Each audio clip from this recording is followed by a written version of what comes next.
we are going to be starting Prosecutor's Gambit.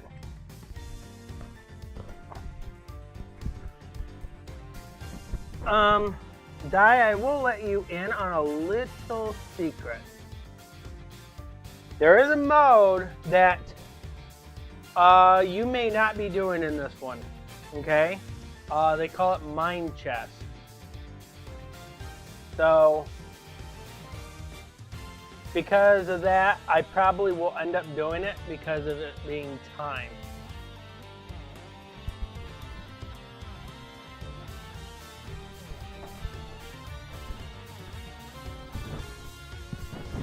The DVR is completely turned off on my streams. I don't have DVR turned on. I never have DVR turned on my streams.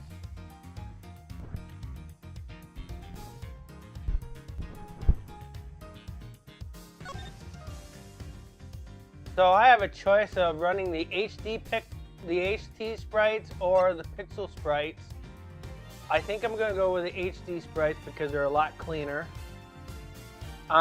It's nice that they give you that option because if you want to go with the original pixel sprites, you can. But I think for this situation, we're going to go with the HD sprites. Hey, Phoenix. They even let you swap between the two if you want to switch between the two.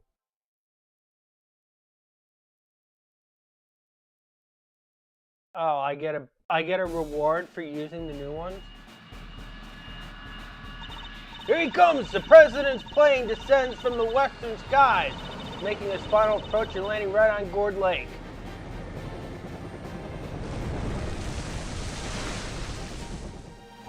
Just listen to the crowd. Welcome, Zheng Fa. Welcome, Mr. President. And now, sir, your audience awaits.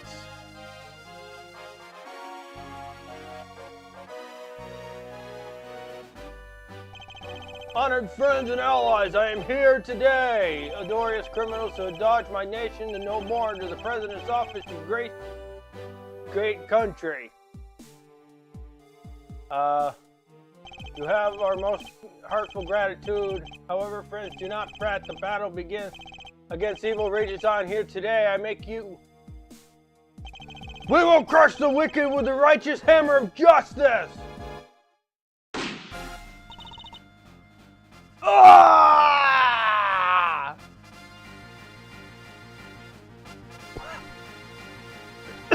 Call the prosecutor's office. Get Miles Edgeworth down here right away. If anyone can solve this, he can.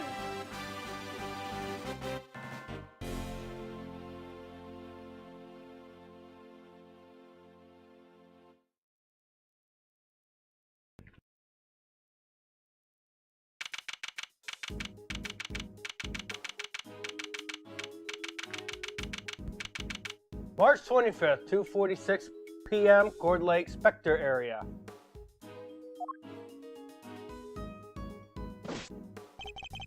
The news must be halfway around the world already. After all, it's not every day an attempt is made on the life of a nation's president.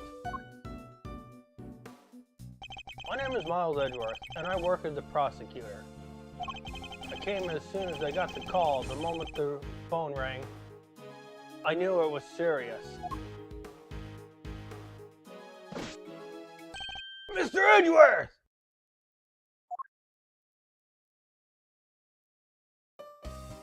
Thank goodness you're here, sir. This is Dick Gumshoe, a detective with the local precinct. He's the one usually assigned to my cases. Why does this feel like this just happened a while ago? I don't know, what are you talking about? Oh, are you talking about real life?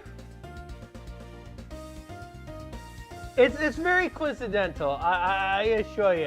I don't think there is I don't think there is any connections to it, I swear.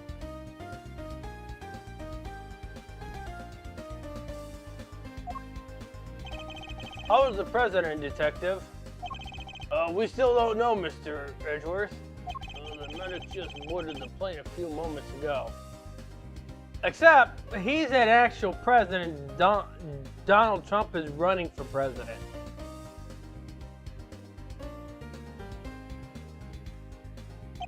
I see. Hope he's alright. I suppose you'd better show me the scene of the crime instead. Right away, sir!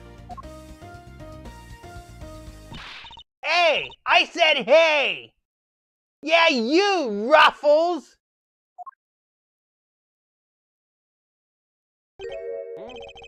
Who's there? You're the prosecutor in charge of this area, right? Of this here case, ain't ya? Want to give me your first impressions? Anything strikes you as y'all as odd? No comment. Detective Gumshoe with me. Come on, Mr. Prosecutor, don't be like that. Mr. Edgeworth, wait for me. Now, Detective, I'll need the facts of the case in as much detail as you can give me.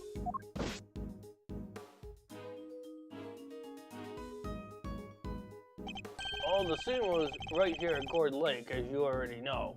A bunch of people was gathered to welcome the president of Zhang Fa. Dijon Wang? Yes, I read about his... Oh, yes, I've read about his visit. It's been all over the news for days now. Newspaper clipping data jotted down in my organizer. It was raining until just before he landed. Luckily, it let up, and he went on stage as planned. And then, smack dab in the middle of his speech, bang! A gun goes off, and everyone runs for cover, terrified for their lives. Apparently. Apparently? Truth is, I only just showed up myself. Don't know a whole lot more than you do, sir. You were summoned here short notice as well? Sure was, right in the middle of my day off. I was at the office taking advantage of the peace and quiet to prepare for my next case. And then the boss himself called you to the scene. Never a dull moment, huh, Mr. Edgeworth? Boss? Yeah, Chief Prosecutor was right here in the park. Saw the whole thing. First chance he got, he yelled at the top of his lungs. Give me Edgeworth right away! He's the only man for the job! Something like that. Let's see. They condoned the perimeter of the park off as soon as it happened. You'll be happy to know. So our would-be assassin is still here somewhere. Good.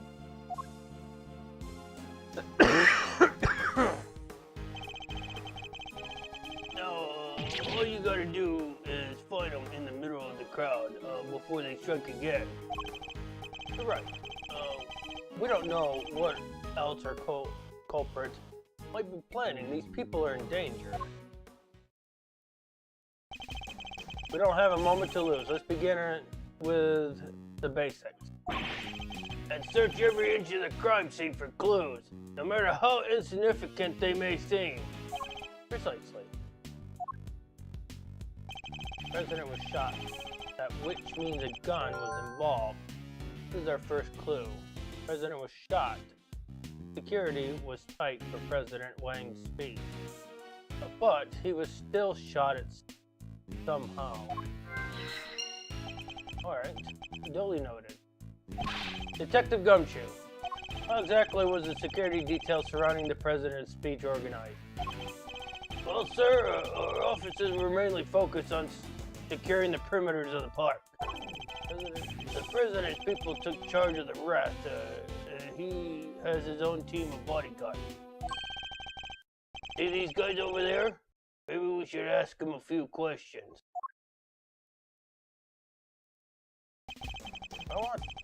If I want to talk with them, I'll need to walk over and press A. I feel like I'm playing a video game. First of all, let's talk to you. Sir, the prisoner's bodyguards are in front of the plane. Ah, so they are. I should talk with the bodyguards and press A to talk to them. Why do I keep saying that as if I'm playing a video game? Could I help you? You're one of the president's bodyguards, correct? Could you tell me how his security details are arranged during the speech? Some of our senior operatives were attached to the president. The rest secured the scene. This isn't our first rodeo.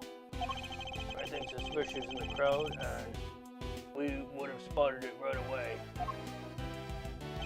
see. So the president's security was tight, orchestrated for the duration of his speech. And security. The police security detail was on the watch throughout for anything suspect. I feel like that should say suspicious. Let's investigate further. We should speak with the other witnesses and continue to look over the crime scene. Can't afford to let any stone unturned. So that's how y'all go about it, huh? Sure, something's seeing the pros at work. Care to share a little about what happened to the information once you got a hold of it? I stand. This one seems persistent, but I can't afford to get distracted. Hey, Ruffles! I asked you a question, dang it! What happens next? Well, we put all the information together and tried to find contradictions, right there? Detective!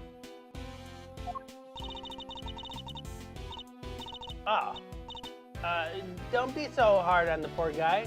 So, connections, you say? And, what next? Well, I guess you could say we connect the dots, connect one piece of information to another. It's Mr. Edgeworth's forte. He's a logic master. I can view what information I have with L and then connect them with X. Should try it now. Just a quick press of L and we'll be off down the path of logic. Why do I feel like I'm in a video game? Alright, there's only two here.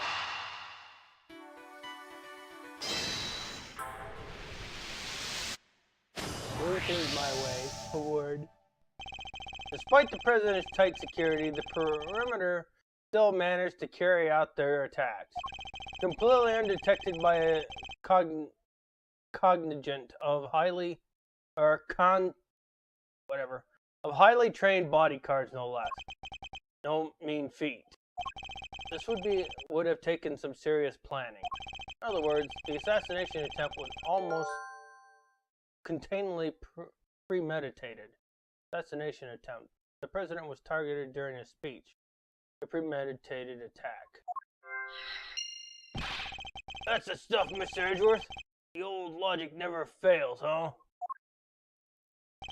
See, all we need to do is find the right clue. Then, make the right connection between them. Make the wrong connection, however, and we'll only wind up further from the truth.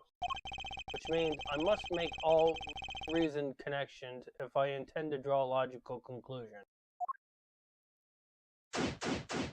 Gord Lakeside. Let's get this investigation started. Time to examine everything that looks suspicious. To examine things, I simply need to walk up to them and press A. And if I wish to speak with the detective, I should use X. Yes, sir? Well, the rain stopped and it was falling right up until the president got here. Even the mist has lifted. Barely a cloud in the sky. You sound disappointed, detective. I was supposed to be fishing. Right here on this lake, in fact. And the one big one come out when it's wet. But the park was sealed off for the president's visit. No regular use allowed. You know the rules. There's nothing regular about reeling in a whopper, sir. this was going to be special. Your idea of the special might be rather different. Irreconcilably so, in fact. This is what he thinks about at a time like this. Detective Gumshoe, you remember how to properly conduct an investigation, don't you? Sir, I do, sir. First off, you gotta gather information. All the intel you can. Examine every nook and cranny. Talk to every single witness. Both of which I can do with A. And if you get the chance, ask them about the evidence. Which means diving into your organizer and present it to them. You can open my organizer with R. Hey, we put this on the switch. And present evidence with X. You must be playing this on the switch. You're calling off buttons off the switch. I've been with you a while, Mr. Edgeworth, so I ought to know this stuff by now. Yes, you ought to.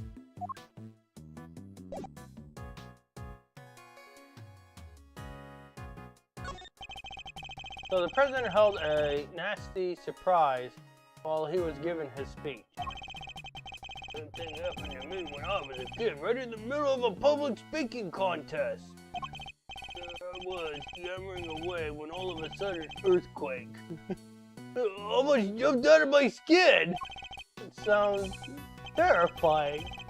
Ironically on topic, too. Even the word earthquake makes me queasy. What? You're listening, Mr. Edgeworth? I thought you were ignoring my little aside like always.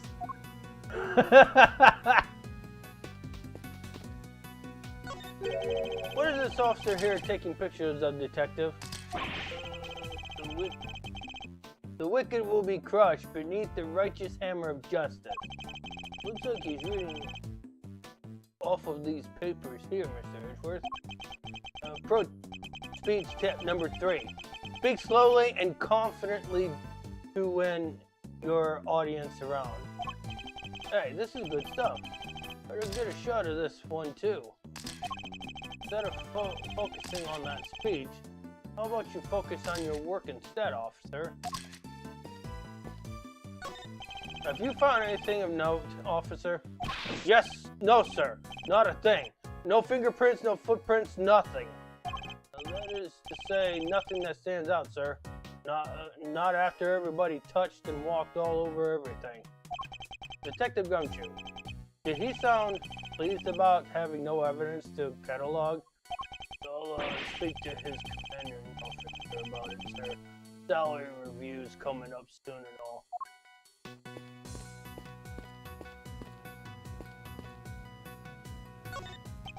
No!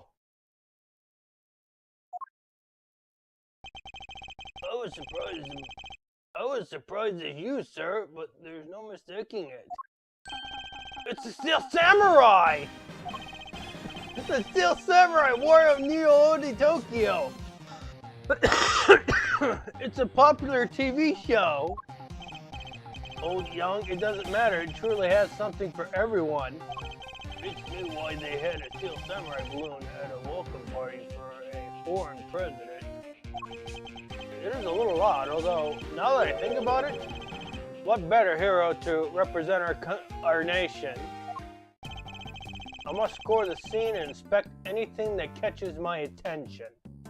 So, Dai, this is going to give us a new line, so are you ready for that new line? So this is going to be repeating throughout the entire game, which in the fan translation, they used the one in the first game. I don't know why they changed it.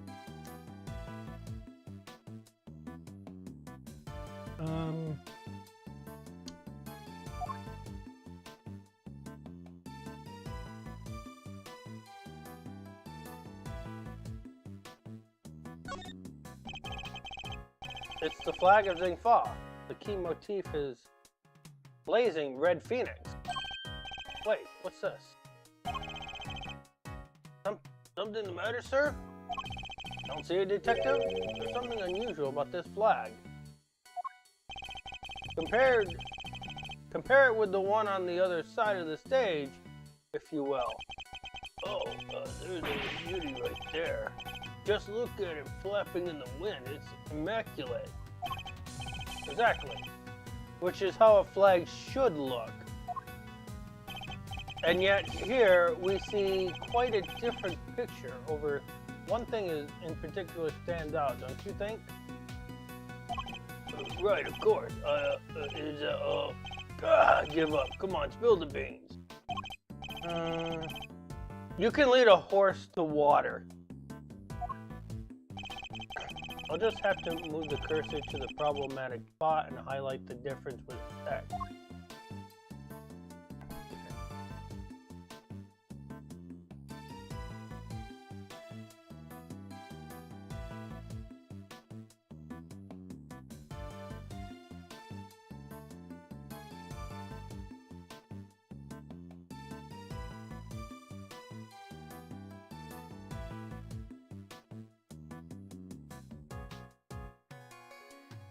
Take that!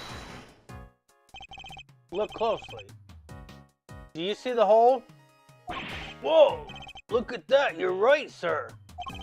I note the burn marks around the edges. I noticed the burn marks around the edges. That's a bullet hole. There's no mistaking it. A bullet hole? So you're saying a bullet went through the flag? Yeah, it went through the flag into the balloon.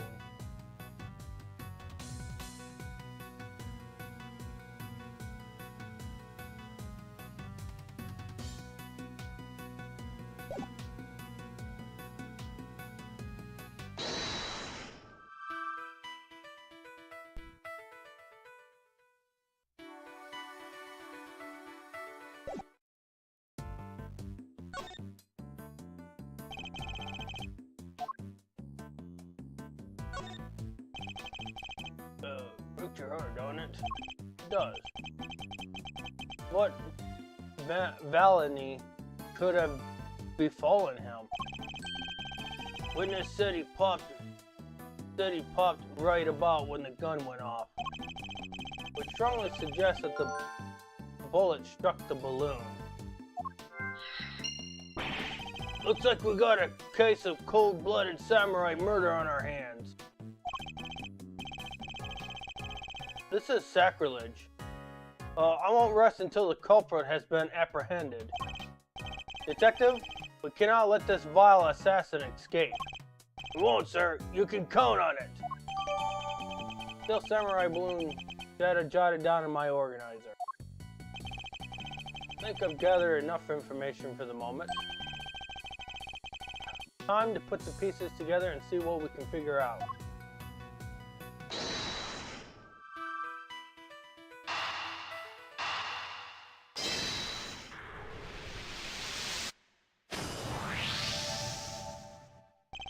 There's a bullet hole in the flag, and it seems highly likely the balloon was popped by a bullet, too. Which means 2 shots were fired, right, sir? Possibly even 3. The president was shot at as well, remember? Equally, the hole in the flag and the hole in the balloon could have been made by the same bullet. What we need to know is how many gunshots there were. Alright, on with the Ruffles! Ruffles! Y'all figure something out, huh? Care to share? What exactly is she? And why does she keep shouting at us? Rubbernecker, I guess?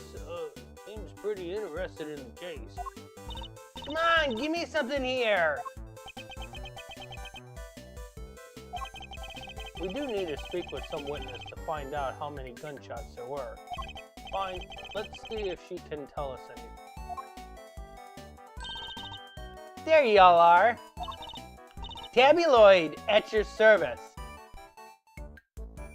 Alright, so let me take a look at some things here.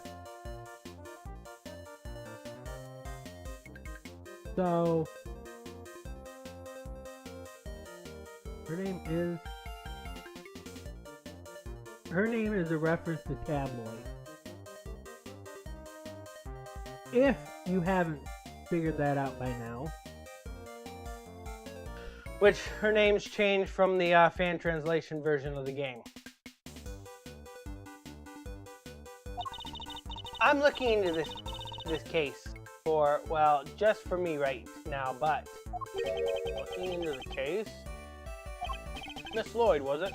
Miss Lloyd? Something I'd like you. Well, what can you tell me? An exclusive detail you want to share?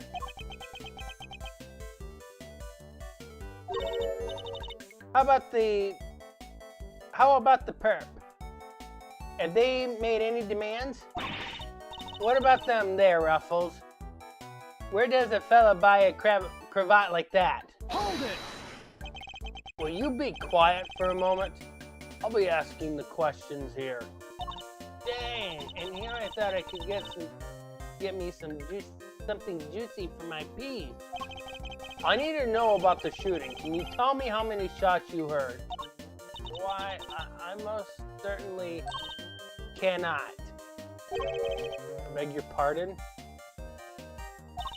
I can't just be handing out leaves for free. That's my livelihood.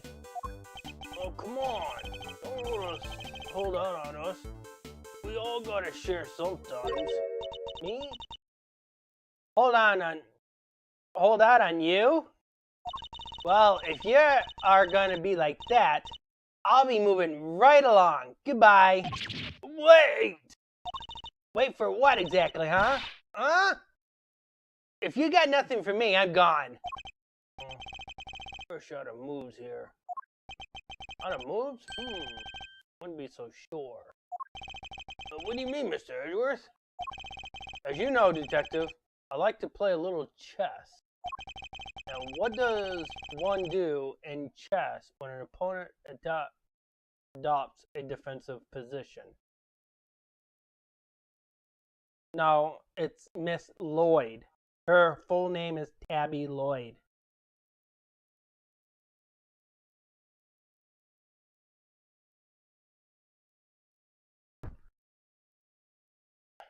If you're gonna make a joke, make the joke right.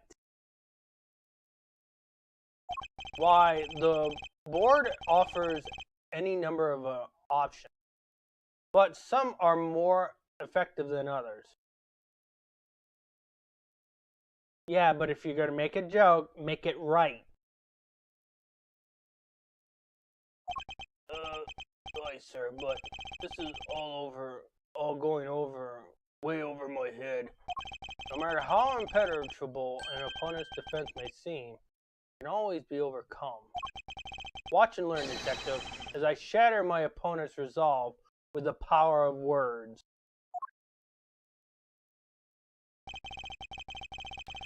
When attempting to draw out an entrenched opponent, one must employ certain tactics.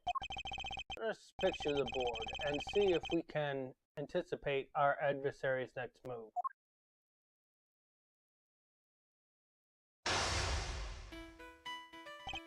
Now, we must analyze the state of play. Y'all ain't getting nothing out of me, not until you give me something in return. My opponent has dug herself in deep. Her defense won't be easily broken. I can't afford to try her patience by taking too long to plot my next move. In other words, I must be conscious, not just of my strategy. That said, I can't afford to waste words. Either, in fact, it can pay dividends not to. If my opponent gets too agitated, if you're fixing to ask me something, will you down gold? Well, ask it already. May be able to gain a tactical advantage by calmly biding my time. Then, when I see a crack in my opponent's armor, I pounce. I should begin by finding out what it is that she does. Alright, time to make my opening gambit.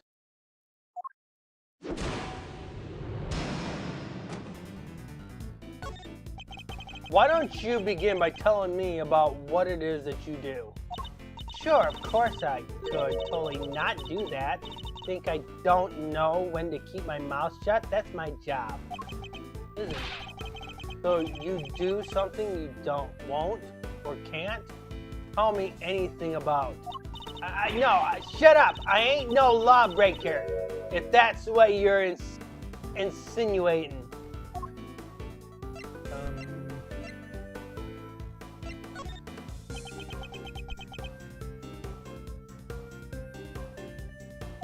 I'm a law-abiding, everyday citizen, and you got no reason to say otherwise. Forgive me, nothing but it. If there's something you can tell me about, I imagine it must be very important work indeed. Huh? Well, sure, I guess. Leastways, it would be nice I'd bag me my first big scoop.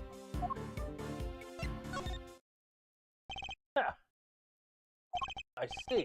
It's a scoop you're after. So you're a journalist, is that correct? Dang it! Sure.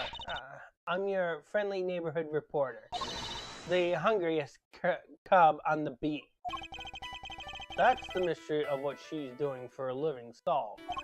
Perhaps our hungry young cub has gathered information vital to the case. Let's make that our next line of inquiry.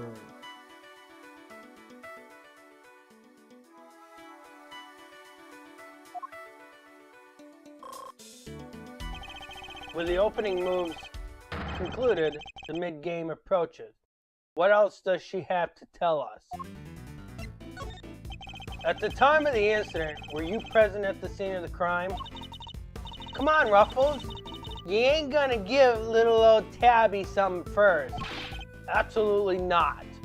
Then I ain't giving you nothing neither. You think I'm a sucker? Think again.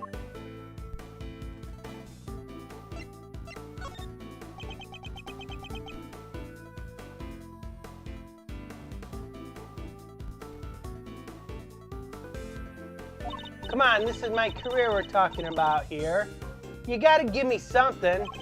Sadly, the more you know, the more you might find yourself in danger. I ain't scared. I'm a pro. Takes more than the sound of a little gunfire to faze me. Ha. You mean by a pro, as you put it, but I'd say you're still a little wet behind the ears.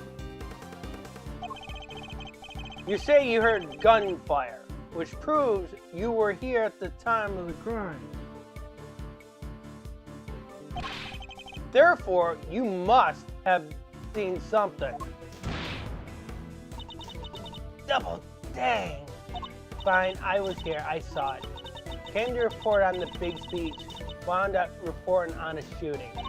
And you won't get no more out of me than that. I'm done with your tricks, Ruffles. If she came to report on the event, she must have made a report of some kind. A record I would very much like to get my hands on. This is quite the clue as to where to take the conversation next. You're a reporter, which means you must have been making a report or a record of some kind. You got more questions? You gotta give me something first, that's the deal. I am not in the habit of making deals. Now tell me what I need to know. Sorry, Ruffles, can't help you. Time to deploy my clue.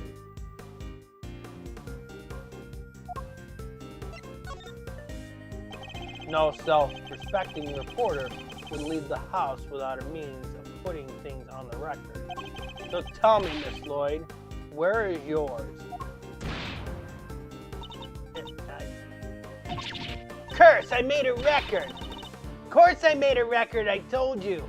I'm a pro! Danged near wore my shoes out running around on this one. Which is why I'm not about to just hand it over to the first person who asks me.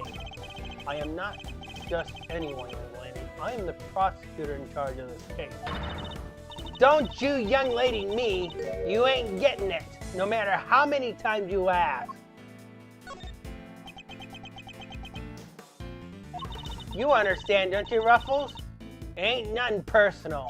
I understand that your job is a difficult one. You do? Well, ain't that sweet?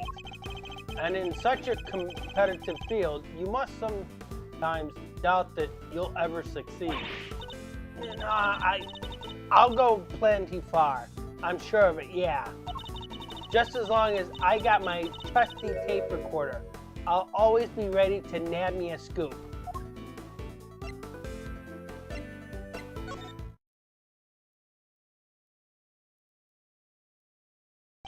Intriguing. A young reporter hungry for success. So dedicated to her craft that to leave such an important event unrecorded would be unthinkable. And indeed, she did not. She committed the entire event to tape. Dang it! This is my scoop you messed with. My big break. Fine, sure. I recorded the whole darn thing. It's all right here. You got me, okay? Checkmate.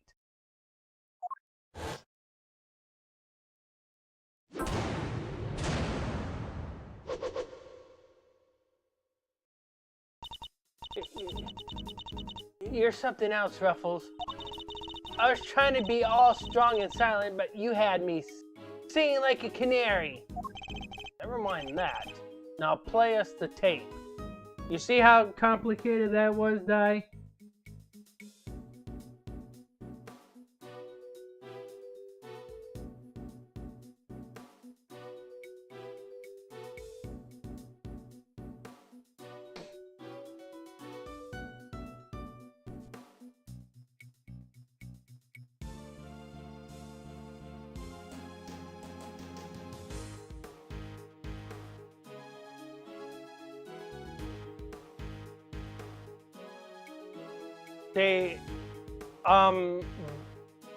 That timer would have probably been clocked out if I was waiting for your answer. So that's why I intended on doing that. But if you were playing this on your own, you probably could do it on your own.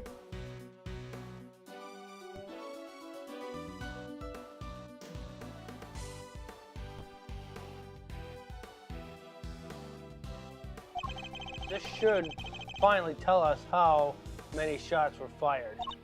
Fine, you can hear it, but I got conditions.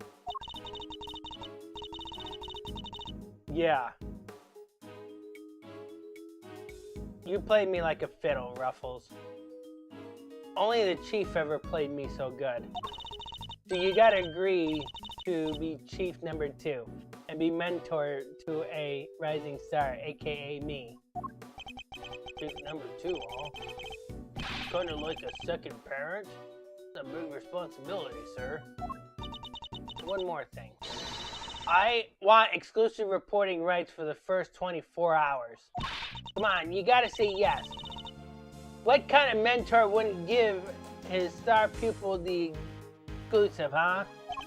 She's a difficult woman to refuse, and I need to hear that reporting. 24 hours is more than I can promise, but the story's yours until the case is solved. And the job of Chief number 2? I think not. You know, fun? I guess a girl can't have everything. All for the sake of the scoop, huh? Alright, you got yourself a deal. I got exclusive access starting right this second, Ruffles. Good. Then our first order of business is to listen to that tape.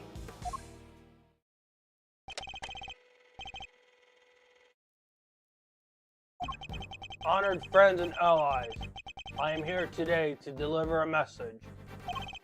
The odious criminal that dogged my beloved nation are no more. President's speech.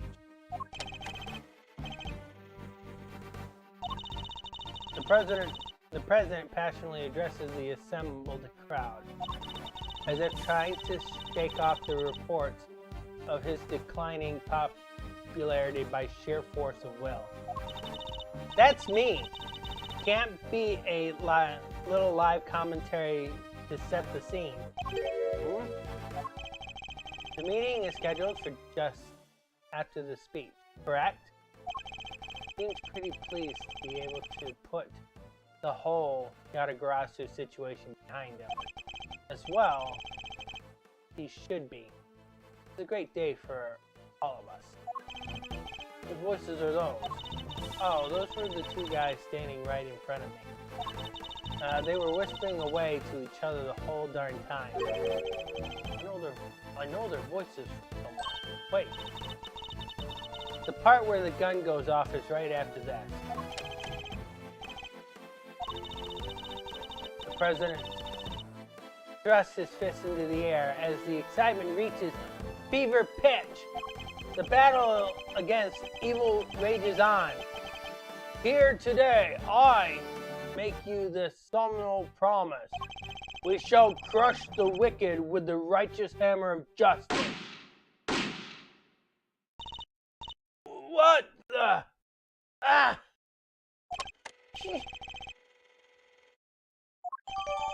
Miss Lloyd's tape data jotted down into my organizer. So, 2 shots were fired. Yep, and that tells us something. Something very important indeed. It allows us to deduce the trajectory of one of our bullets. Of the 2 shots, 1 hit the president. Which means the one must have passed through both the flag and the bullet in that order. Which, as you can see, allows us to deduce the position of our shooter. The only possible place for which a bullet could have been fired through the flag and into the balloon is... Where do you think the shooter was, Di?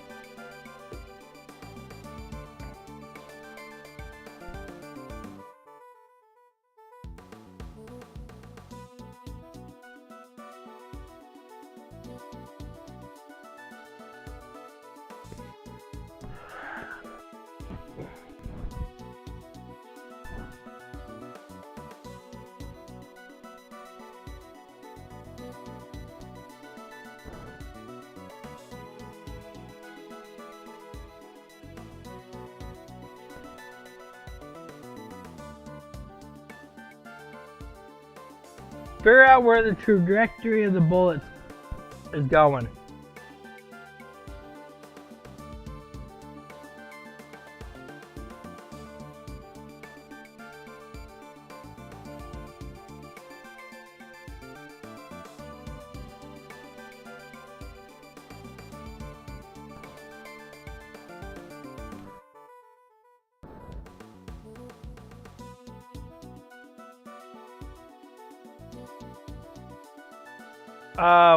Which side? Left or right? Just pick a side.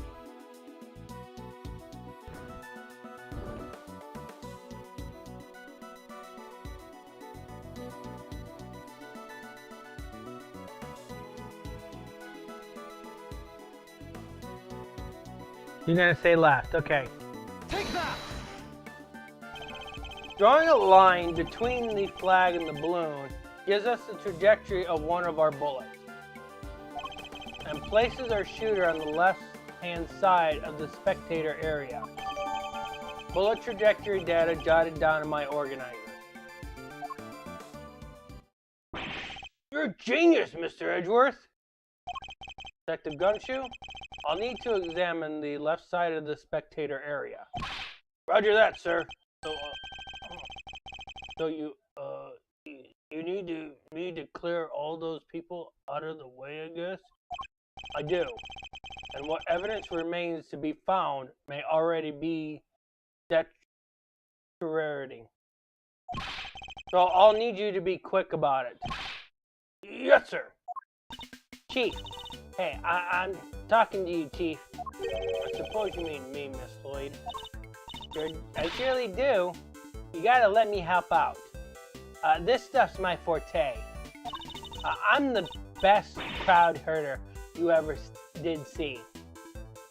I'll prod, pummel, and push them wherever you want. Like, a very kind offer, but I think a less hands-on approach might be preferable. Also, about this chief business. I'm nobody's chief. Oh, whatever you say, Mr. Edgeworth, sir. Your wish is my command. I somehow doubt that.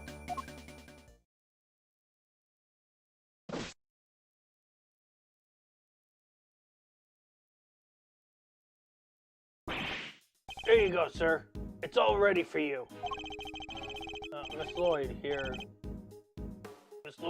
cleared everybody out just like that. You should have seen it. You ain't seen nothing. The chief, my other chief, that is, he sends them running twice as quick. Sounds like quite a formidable character. Perhaps I should go easy on the poor girl. Thank you, but you really shouldn't have. All the running around, your clothes are covered in mud. Allow me to pay for the cleaning. It's the least I can do. You mean my jacket? Oh, don't you be worrying your pretty little head over that. It's reversible. All you gotta do is just switch it around and alakazam, no more dirt. On the outside perhaps, but it still has something of a problem within the inside. We're ready to get to investigating whenever you're ready, sir. The crowd has crumpled the entire area. We'll be lucky to find any traces of our shooter at all. Ford Lake Spectator area. Di? Do you remember who this guy is?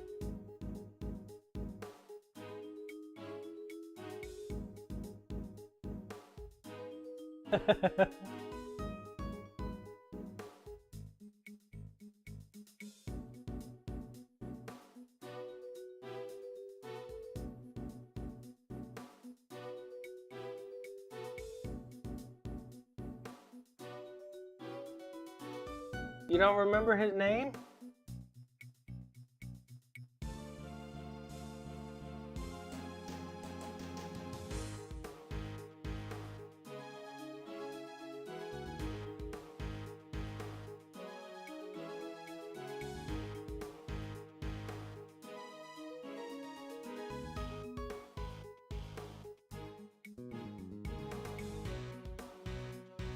His last name should be very easy to remember.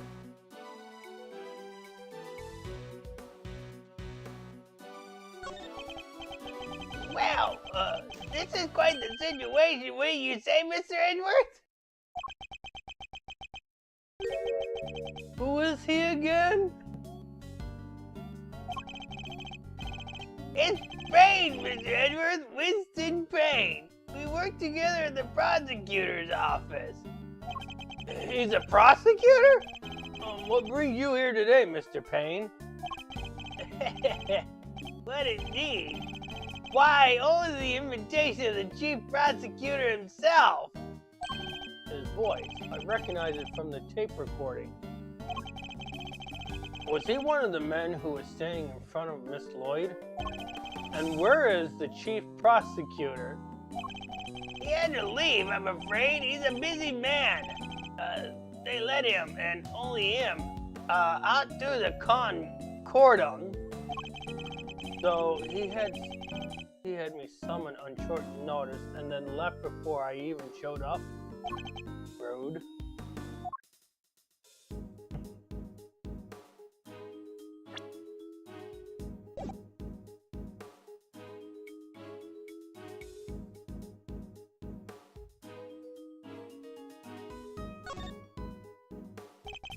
Yes, sir? All the flashing lights and clicking cameras. Why do they need pictures of the crowd? Oh, stupid, noisy news hounds. Oh, it is rather newsworthy event, Detective. Don't let them get to you. They're taking your pictures, sir, and mine. I never signed away my image rights, and neither did you. Wait there. I'll be back. Ran off before I could stop him. Now he's looking for whoever photographed him, annoying everybody else in the process. Will he ever stop finding new ways to surprise me?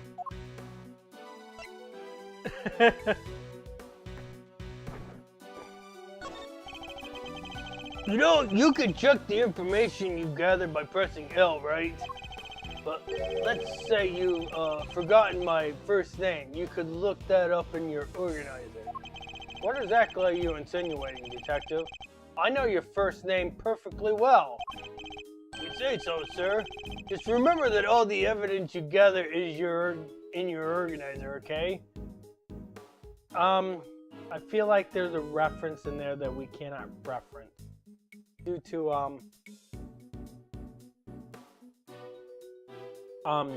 YouTube's terms of service, including stuff like people's names and backgrounds, even mine. I suppose I could take a look later with R. Evidence is so good just sitting in your pocket, sir. You gotta use it. By presenting it to people and seeing what they have to say, yes, I am well aware of that, detective. Sure, but you gotta look it over too. The devil's in the details, as they say. Product, focus, look it up, look it down. Heck, even lick it if it helps. Do whatever it takes, smash it into pieces and put it all under a microscope if you have to. I admire your spirit, detective, but I'll stop short of the direction of evidence, if it's all the same to you. Just my little joke, sir. Guess I got a little carried away. Exactly my worry.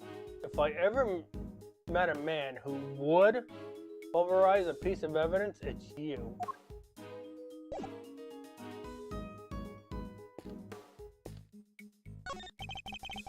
You were one of the news channels? Yeah. Can I help you? You must have footage of the event. Do you mind if I take a look? Wish I could help you, but that might be a little tricky. And why's that, huh, pal? You got a problem with doing your civic duty or something? No, it's just that my camera was knocked over in all the panic. And now I can't get it to work. Footage would have helped immensely. Just our luck.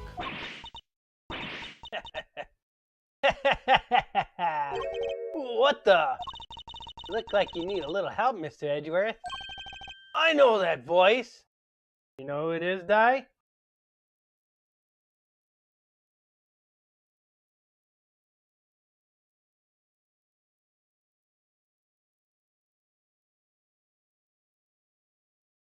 Who do you think it is?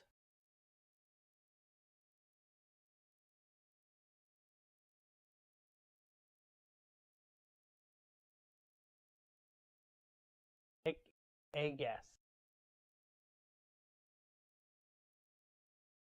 I will give you a hint. You know this person.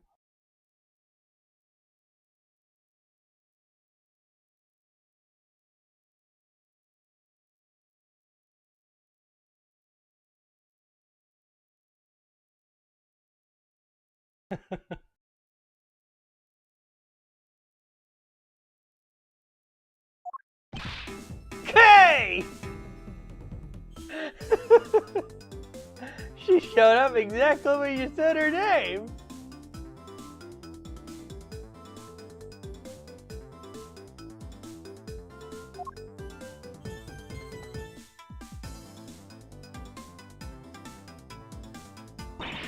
Honestly, I leave you alone for 2 seconds. But don't worry, your hero is here to save the day. That's right, the one, the only, Kay Faraday. Hero? Only you would give yourself a title like that. So you're not a great thief anymore? Not right now, but it's not like I quit. I'm just on subticle. I'm taking time out for some intensive training. Being the second yacht aggressor doesn't come easy. Kay helped me out on a few occasions about 2 weeks ago when I was working on a case. The case of the yacht aggressor, a mysterious thief who seemed to appear and disappear at will, and who claimed only to steal the truth.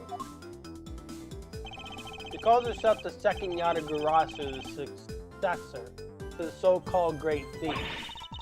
There's not a lock I can't open or a trap I can't escape. When it comes to stealing, well, I'm still in training. But I'll get there soon enough. What are you doing here, Kay? What do you think I'm doing? I've been enjoying the festivities, of course. I suppose she did mention being fond of such things. Afterwards, I was thinking of dropping by your office to see you guys, but I don't have to. Good to see you, kiddo. You're as bright as breezy as ever. Hey, Gummy. How have you been? You're looking pretty full of beans yourself. Okay. Are you really here to save the day? Yep. Prepare for your jaw to hit the floor. Your best pal in the world here only went and took pictures of the whole shebang. Did you know? Then you better show them to me. Wow, your jaw didn't even drop an inch. What's a girl gotta do to impress you, huh? I know, right? Mr. Prosecutor here is about as much fun as a dang toothache. Wouldn't even like me call him Chief. But I'm forgetting my manners. Tabby Lloyd, Ace Reporter at your service. Nice to meet you, Tabby. You're right. He's no fun at all. This one time, you two can chat later, okay? Can I see those pictures? Boo! Fine, here. I took this one right when the gun went off. It was total chaos, people running everywhere. The president and his 2 bodyguards. What's that? Thank you indeed, Kay. I think you've provided us with a vital clue. Ooh-wee! Your eyes just lit up like a pair of dangled Christmas trees. Well, Mr. Edgeworth, care to tell the readers what you spotted? A contradiction. What now? I don't see nothing strange. Allow me to show you. This picture shows the moment of the incident, but another piece of evidence shows something different. I need to highlight the point of contradiction, and then employ my powers of deduction. First, to find the contradiction in the photograph. So where's the contradiction, Di?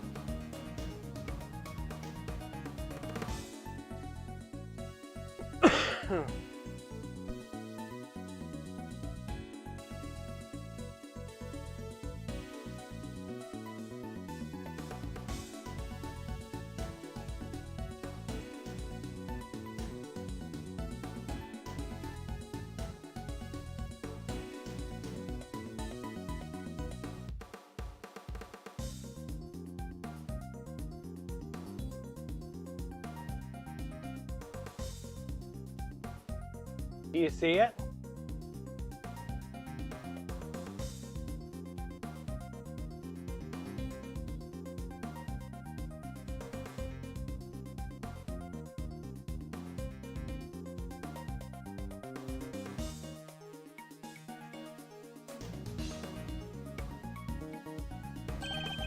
Yes, this is it.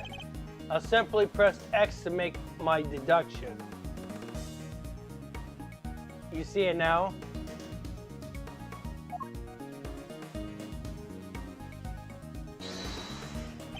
Now, to present... yeah. To present the evidence that proves the contradiction.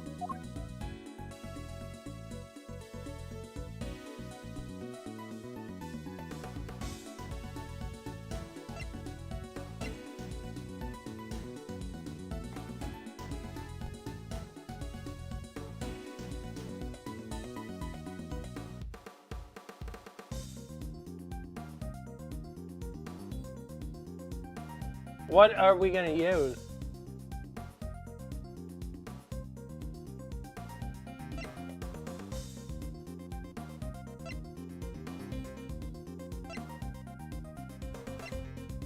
That's it.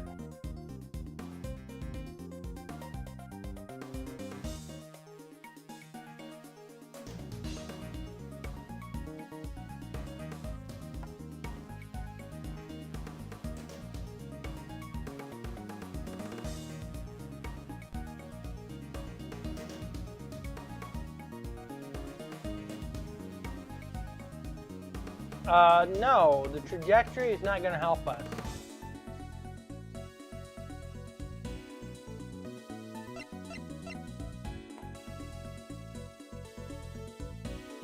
So let's look at details.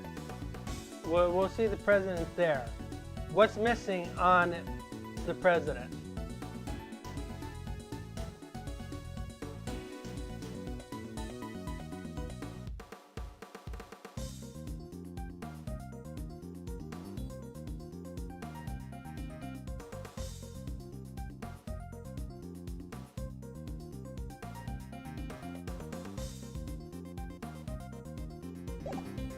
Right. Eureka! Look closely at the picture of the president in the newspaper clipping, if you would, Miss Lloyd. Now look at Kay's photograph. Compare the two carefully. What am I looking for here? Well, I'll be. Indeed, there's something on the president's forehead. Something that wasn't there in the other picture. What is that? Got a birthmark? Yeah, guy's got a big red birthmark right in the middle of his forehead. Red birthmark. Photo shows a red dot on the president's forehead during the attack. I highly doubt a birthmark just sprang up there since the other picture was taken. Did he get bit by a bug? Maybe? Yeah, that's it. That right there is a big old bug bite. And here I thought it was something important. The look on your face. You should know that the road to the truth is paved with just such seemingly trivial details. Ooh, again with that face. Alright. Duly noted, Chief. His photo jotted down in my organizer.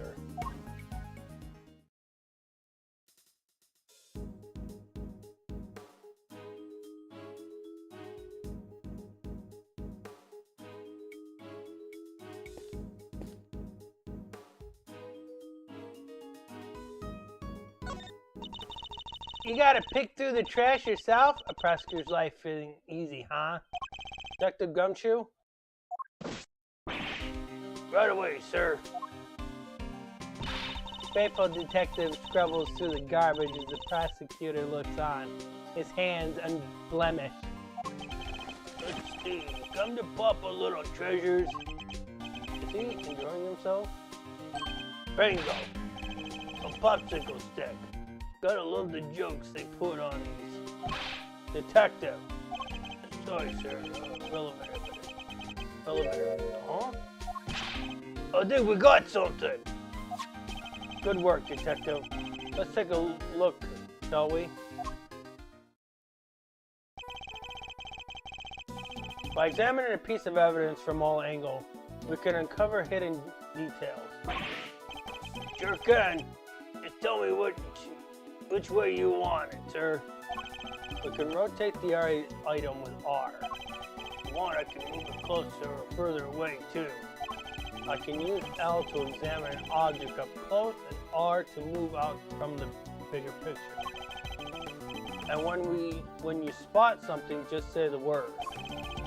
I can point out suspicious areas with a cursor and press A to inspect them more closely. Alright, let's see what we can discover.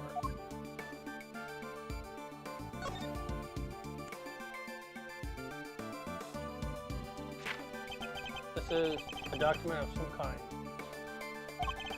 What are we looking at here? Presidential security plan? The diagram of the president. It's a diagram of the president's security arrangement. It shows how the president's bodyguards were positioned. It even has his people's names on it. Rook and Knight. They must be the two from the photo. His bodyguards aren't natives of Zingfa.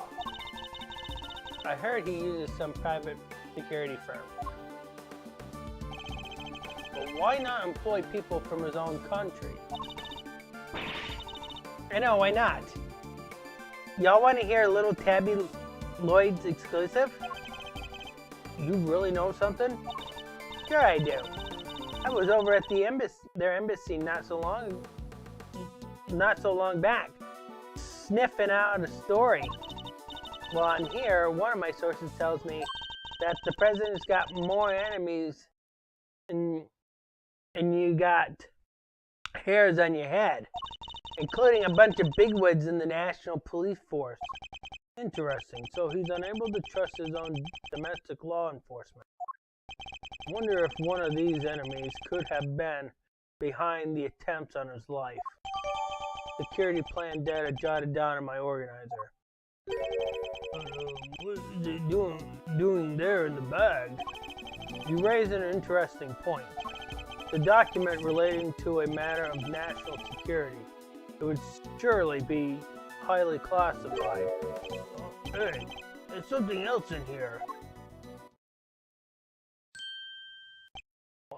My. What's a gun doing in here?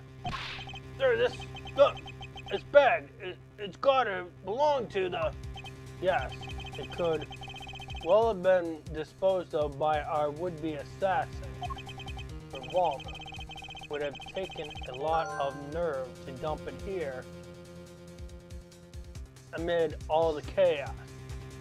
6-shot revolver found in a trash can, not easily to acquire in this country. Could this be the work of a professional? That would explain the security plan too. I think we need to take a very close look at our latest find.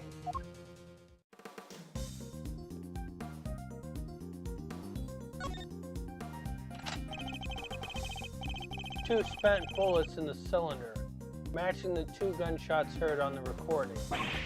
That proves it! This must be the weapon that was used.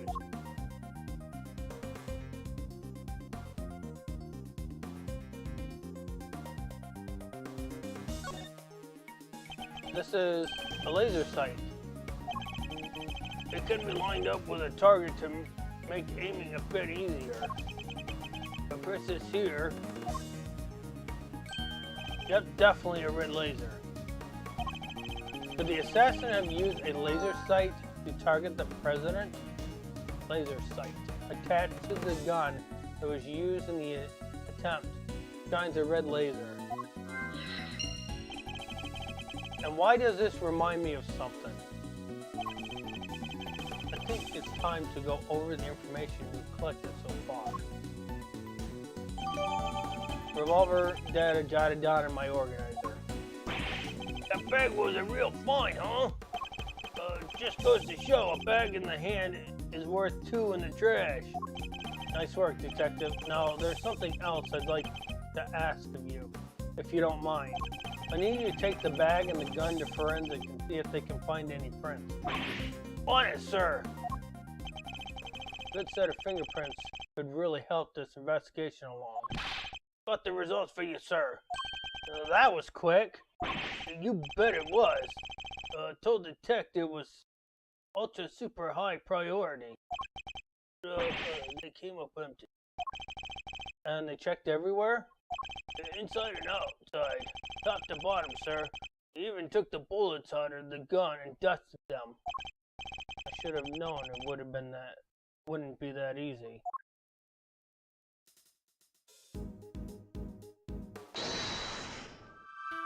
Okay, so we can piece some things together. So what can we piece together, guys?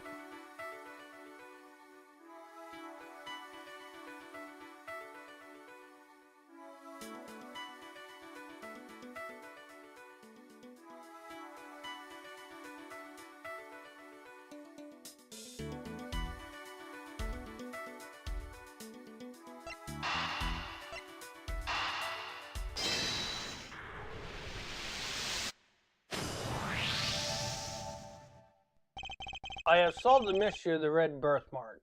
Really? So it wasn't a bug bite? No. What we're dealing with isn't something that could itch for a day and then disappear. It is, in fact, the beam of a laser sight. Then a killer was aiming to shoot the president square in the forehead. And shortly after this picture was taken, a second shot rang out. Yeah, that's gonna do more than itch. Indeed, I fear the president may be in even more danger than we thought. And that the gun we found was the weapon used in the crime. Revolver data updated in my organizer. Why would the perp use a laser sight though? He's right. You stand out like a crazy using something like that. Pew pew pew! It's not like you can just go around shooting lasers all over the place. No, and anyone who saw it could trace it right back to the shooter. Seems like a pretty bad idea all around. Oh, I almost forgot. I took a couple more pictures. Maybe the laser sight's in one of them. A long shot, but it's worth a look at least. Alright, Kay, let's see the other pictures. Yes, sir. Right away, sir. Let's see. First up, here's one I took just before everything started going south. Might be more useful to might be useful to us if half the frame wasn't taken up by your face. Hey, can you blame me for wanting to get a selfie with the president? Lucky for you, this was right before the gun went off. And this one I showed you before is from just after the first shot was fired. Second shot came just seconds after this. Then there's... What's this? I can hardly see anything. I got knocked over when everyone started running right after this last picture. Guess I must have pressed the shutter by accident. Not sure this one's going to be much use, kid. And that's all of them. Case photos data updated in my organizer. Time to take a closer look. Let's examine the picture. Examine the picture from... Which one are we going to examine first? Which one do you want to examine first?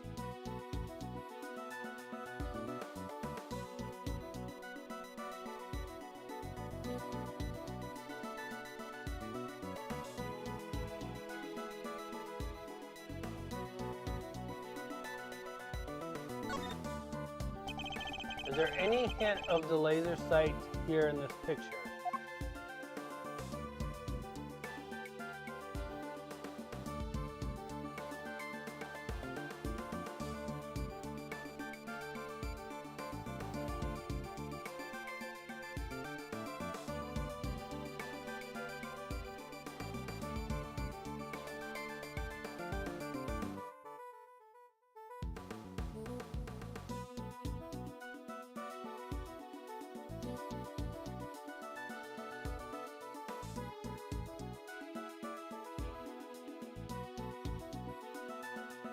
Take that!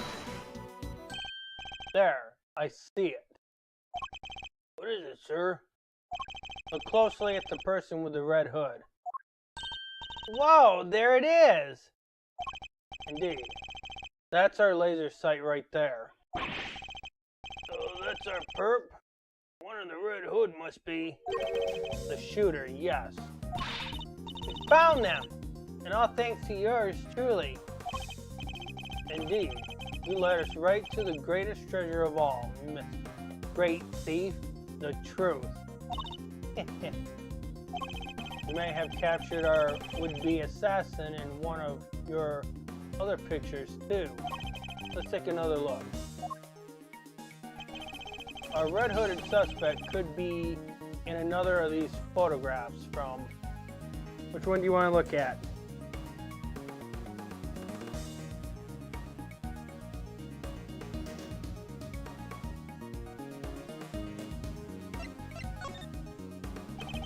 Is the person with the red hood here somewhere?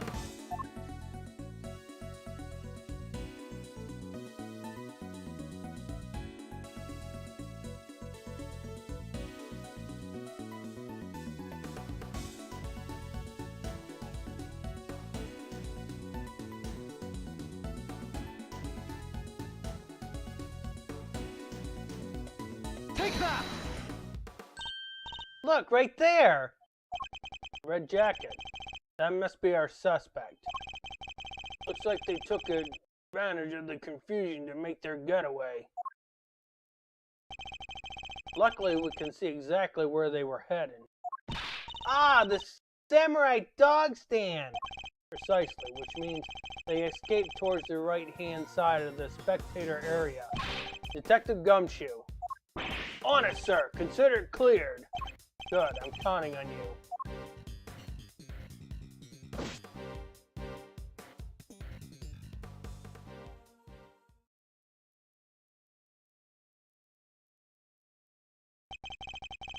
We have you now, my little Red Riding Hood. The entire park is cornered off, and we know which way you went. Now it's simply a matter of hunting you down.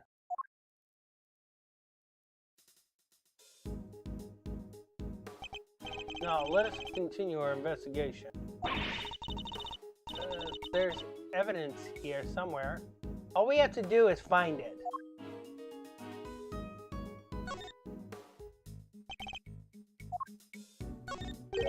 There are points of interest in every crime scene.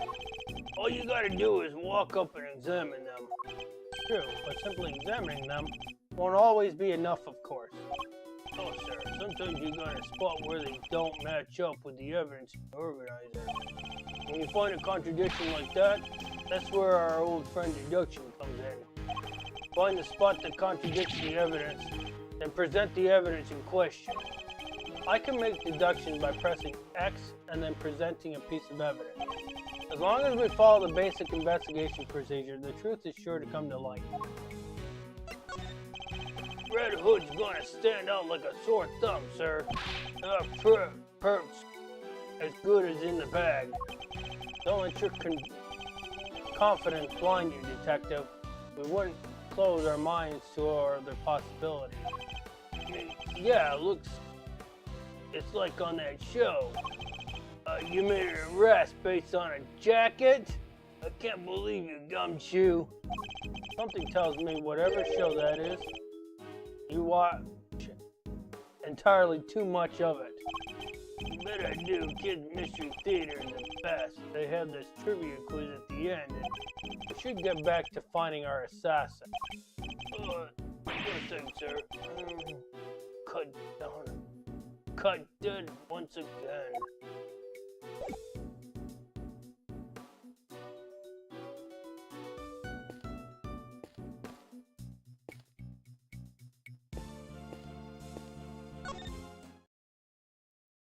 Hey, Mr. Edgeworth.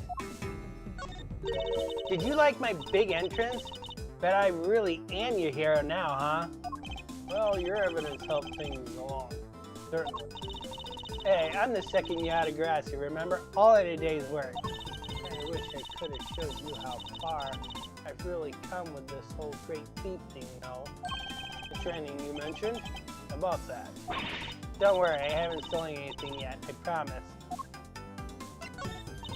So the whole great thief thing is just on hold for now anyway. That's a relief, I suppose. Yeah, I want to get out there and start stealing back the truth like my dad. But I've still got a ways to go with my training, and I need to find some partners in crime. It means the figuratively, can't be the only girl in the world looking to pull off the most daring heist ever attempted. True, but not many people are looking to pull off a career in larceny. Either, I'd wager. Yep, no doubt about it. If you compare the pic I took to the newspaper clipping, the red birthmark stands out like a sore thumb.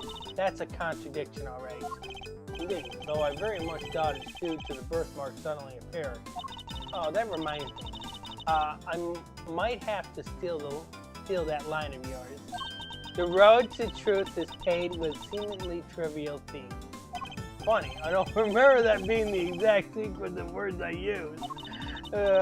Why just rob a house when you can rearrange the furniture too? You may call it rearranging, but I call it irretrievably corrupting.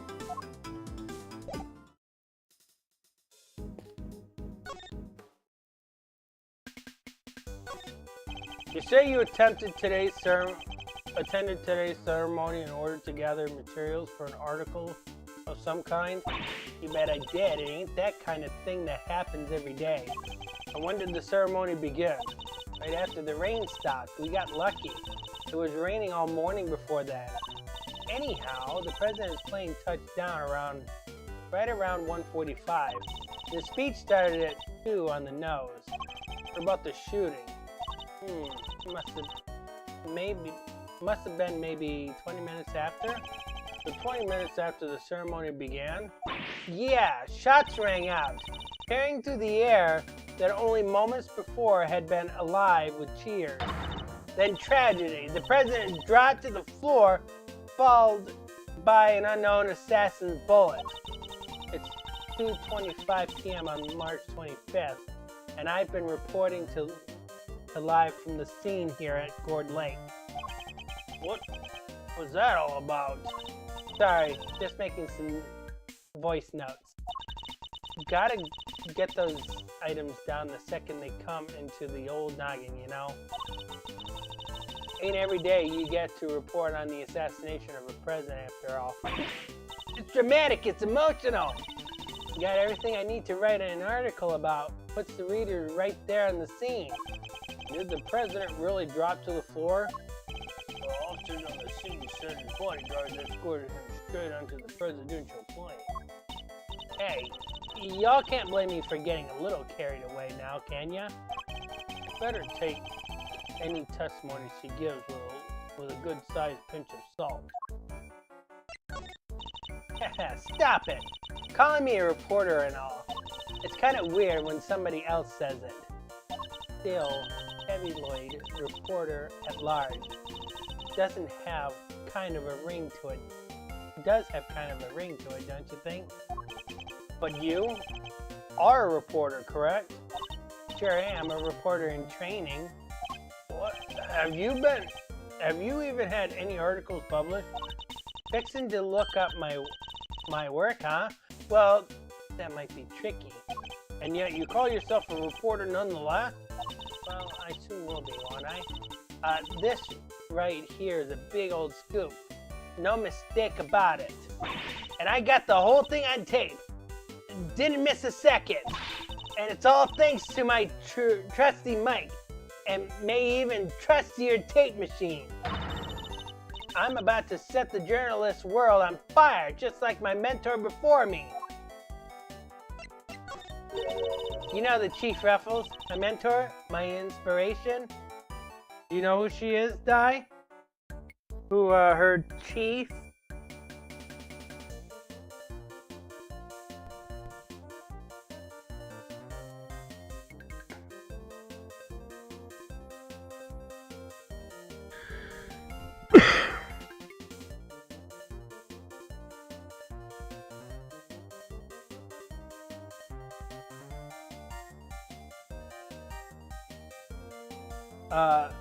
Is that like, I kinda do.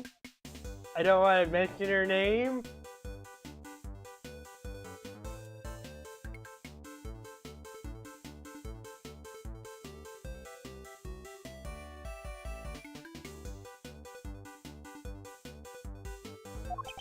No, but you have mentioned her repeatedly. Did I? Can't really say, remember. What kind of reporter forgets a thing like that? Well, it's just like the chief always says. You gotta treat information as irresponsibly as you can. What kind of mentor says that? Oh, you should have heard her the day she gave me this here tape machine. You be sure and bag yourself the juiciest, sizzliest scoops you can. Now, you hear? Wonderful. So, you're the kind of reporter who sees fire under when the faintest faces of smoke. Nah, I'm the kind of reporter who puts up the fire till the smoke's about to choke you. How is that even any better?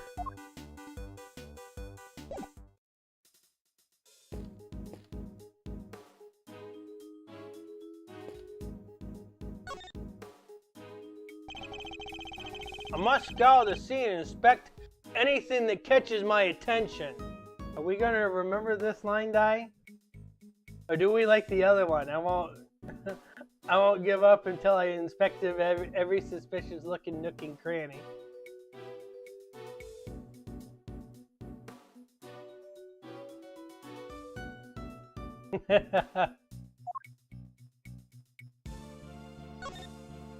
What's this?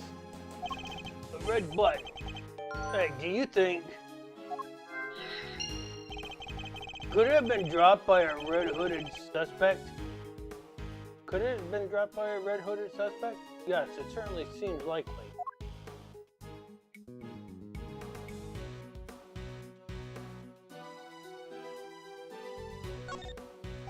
Puddle reflects the clear blue sky. All that remains of the rain. You're a regular poet, sir. Very funny, detective. How would you describe it then? Let's see, a pool of water left behind after a real heavy downpour. Just like you're getting left behind after a really heavy dose of Mr. Edgeworth's logic. I would say don't give up on your day job, but it seems you don't even have that down, detective.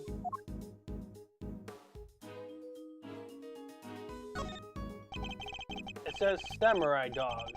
Now with Sakura Relish. Just in time for spring.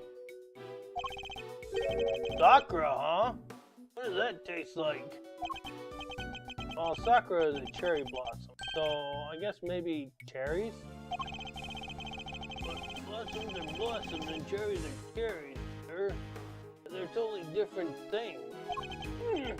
But, you're right, I suppose. So, what does Sakura really taste like? This is my kind of mystery.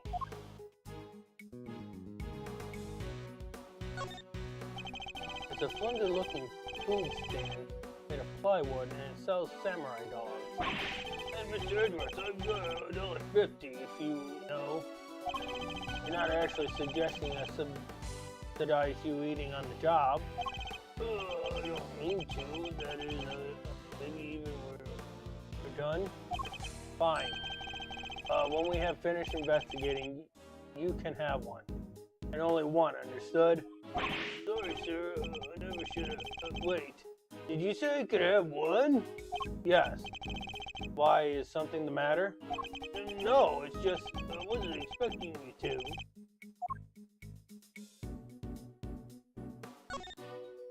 There's something red down here. Detective Gumshoe, can you see what that is under the stand, please? Alright, let's see. A red raincoat. This must be the one the suspect was wearing. They must have taken it off and hidden it under there before they made their escape. Red raincoat data jotted down in my organizer.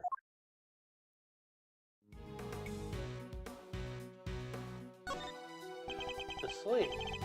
It's inside out. The button is missing too. Raincoat sleeve. The right sleeve is inside out, and a button is missing.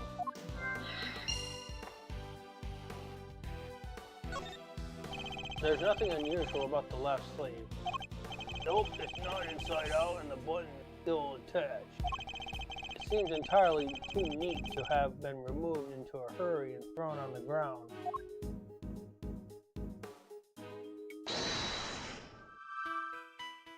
All right, Di, we'll let you piece this one together.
The button we found seems to have come from the raincoat. It must have been pulled loose when the killer took it off.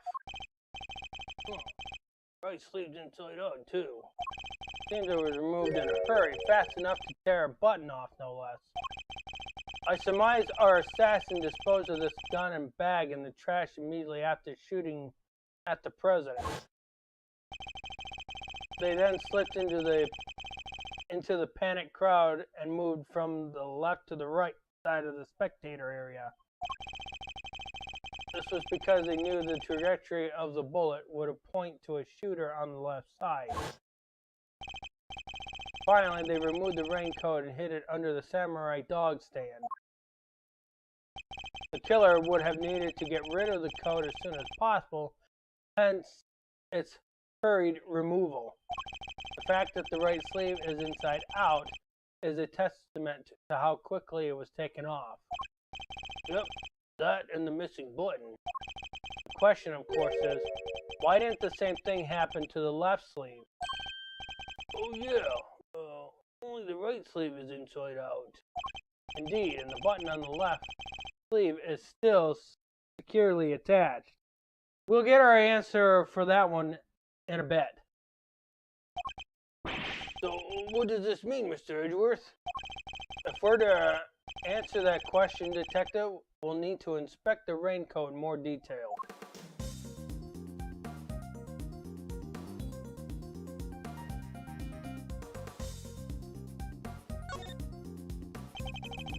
Let's take a closer look at the inside of the raincoat. Detective Gumshoe. Yes, sir.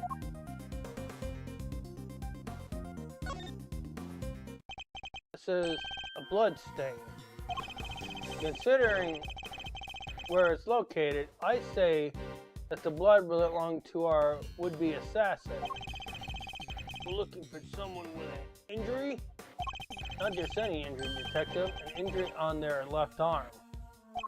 Oh, how do we know that? It's simple. The right sleeve is inside out, suggesting that the suspect removed the raincoat in a hurry. Conversely, the left sleeve is just as we would expect it to be. Therefore, the suspect's left arm was never in the sleeve in the first place. And once we understand that, everything else falls into place. Now, Detective, there is a blood stain on the left side lining of the raincoat because the suspect's arm was too injured to fit through the sleeve. Precisely.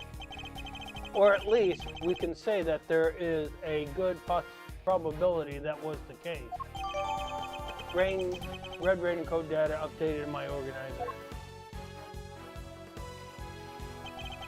The pieces are starting to fall into place. Detective Gumshoe, I need you to go and search the crowd for likely suspects. Yes, sir. Suspicious character with injured left arm coming up, sir. You're even smarter than you look, Ruffles. Taking all of them itty-bitty pieces and putting them together like that, you'll have your man in no time. That's Mr. Edgeworth for ya. Park is still cordoned off, so our would-be assassin should be in the crowd somewhere. Don't let me down, Detective Gumshoe.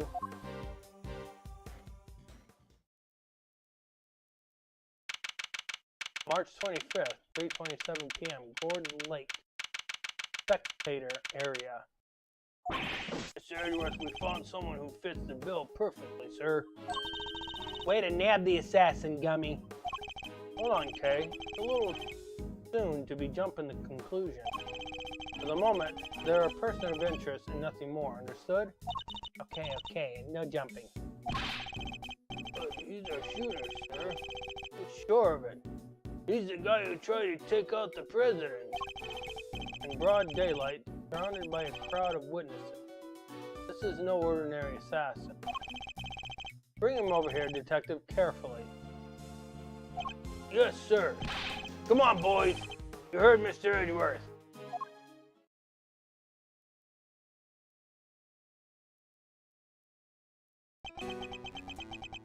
Die! Who is he?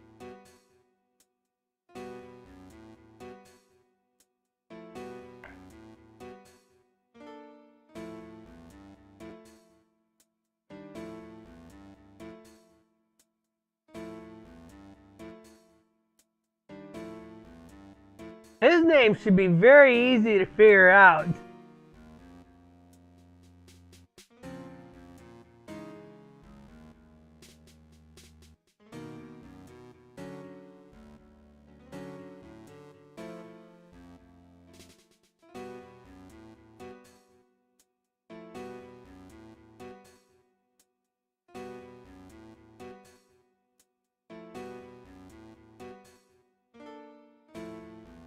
Exactly.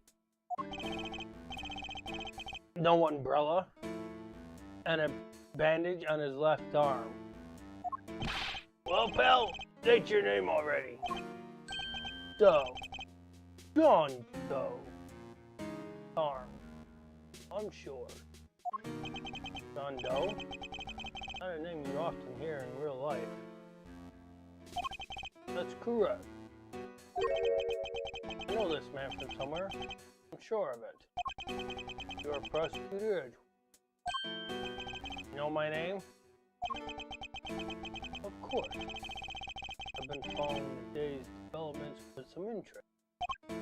Now, perhaps you care to explain what you asked to speak with you. As you've been following our investigation, you're no doubt already aware of who we're looking for. So let me ask you, do you recognize this raincoat by any chance? Forgive me, but I'm afraid I do not. I see. Well, I believe its owner to be the would-be assassin we are seeking. My mind. Well, isn't that just shocking? And this same would-be assassin happens to have injured left arm, just like you. Well, I can tell you that had nothing to do with this unfortunate affair. The two adversaries stare each other down, their eyes like deadly lasers. Care to tell the readers what happened next? showdown, that's what. A battle of wits, a battle of words. Dare I let him explain any further what he thinks this upcoming battle will entail? Di, I'm gonna let you pick whatever you want.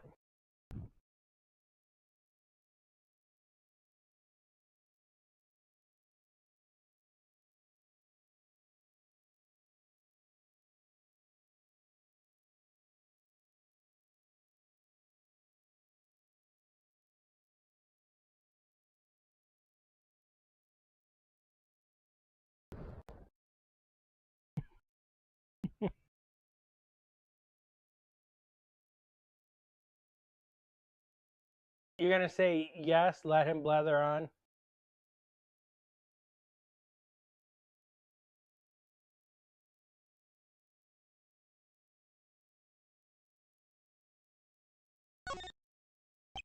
In a battle of wits, you can never know if or when the other guy might be lying or just plain mistaken.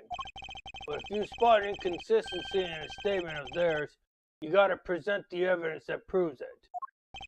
And to do that, I'll need to first open my organizer with R, then press X to present my evidence.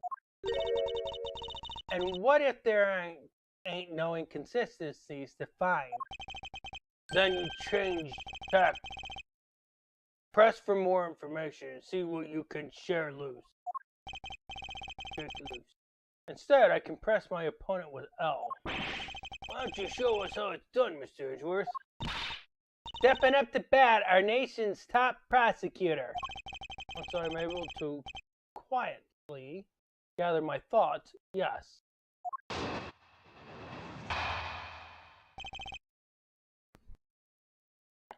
Joe's deposition.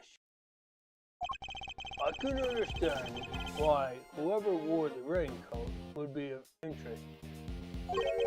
But you have no proof that this person is injured. Left arm may be injured, but I can still use my right. When it started raining, I simply opened my umbrella. No raincoat required. Hello, Michael. So, you content that you were not wearing a raincoat, is that correct? It is. And is that so strange? Not everyone wears one after all. I happen to prefer an umbrella. Team raincoat over here. They're perfect for when a girl really needs to move. Heck, I don't use neither. Come on. Come rain, sleet, snow, or shine. It's my trusty parka every time. Not exactly the line of inquiry I was hoping to pursue. You see, I am not your would-be killer. I'm not in the habit of making baseless accusations, Mr. Doe. Please, I am just a simple witchcraft. Forgive me, my wound seems to have begun bleeding again. You know, the excitement. As if that doesn't make him more suspicious, right, Di?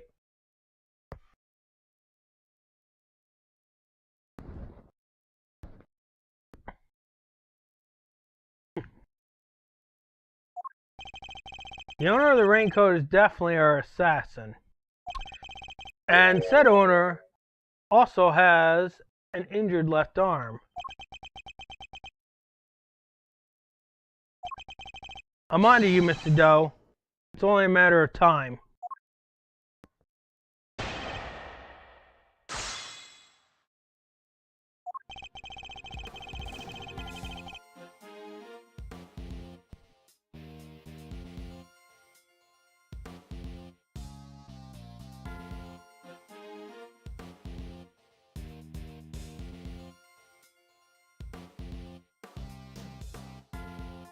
Hold it! So you admit that whoever wore the raincoat is a person of interest? I know they are. I was able to follow most of your investigations from the spectator area. One never thinks one could get caught up in such an awful thing as an assassination.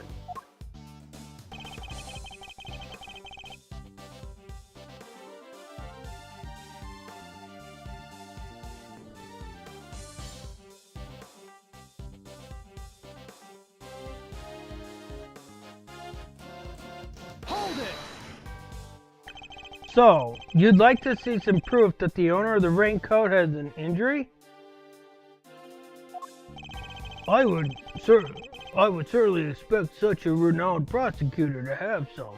I still don't understand how you know who I am. Come on, Mr. Edgeworth. You're famous. He probably read about you in the newspaper. I have also been observing you and your work. Lest you forget. I don't believe a word he says. If I can prove he's lying, we'd be one step closer to apprehending our shooter.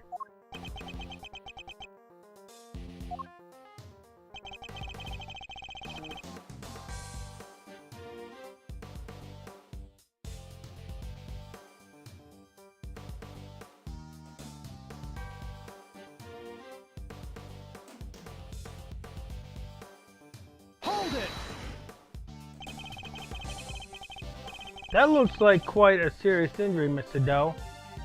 How long ago did it happen exactly? Oh, not long. That's all you are going to say on the subject? Well, it certainly made serving ice cream more difficult. And stopped me from holding my umbrella while I work.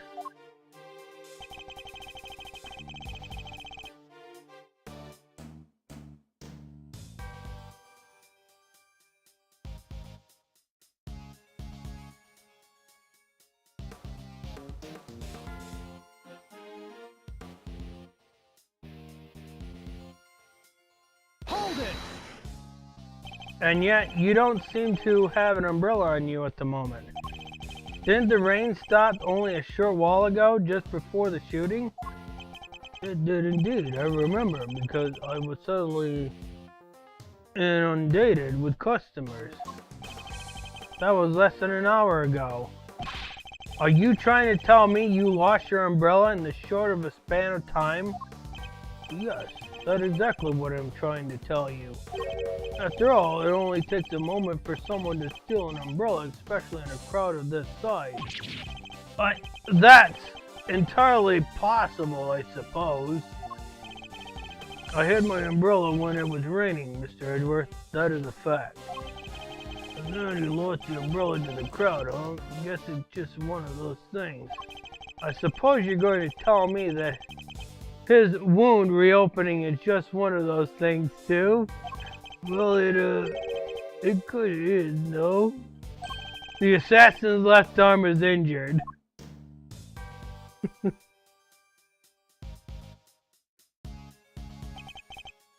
As is Mr. Doe. Why is it even bleeding as we speak? You're right! That is pretty suspicious! It's magic how you can just erase the bloodstain like that!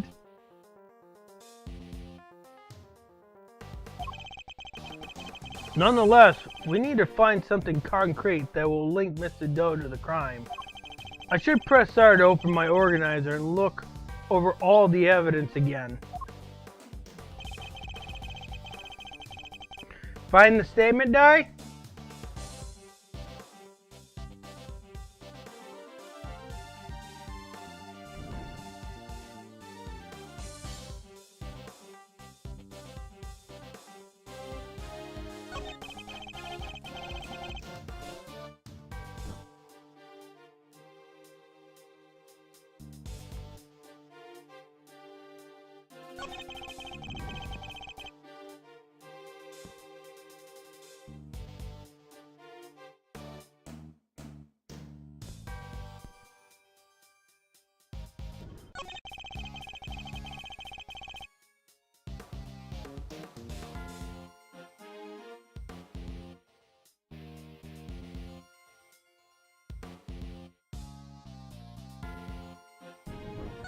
Hold on.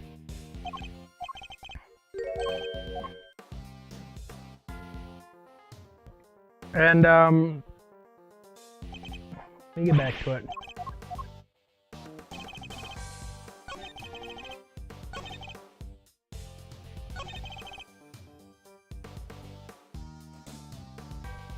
No.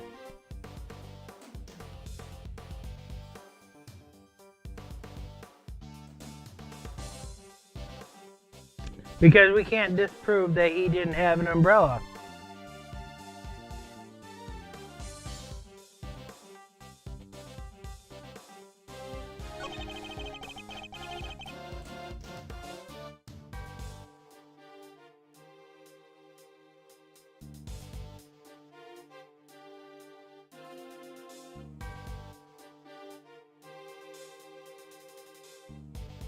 Well, it is true that he can still use his right arm.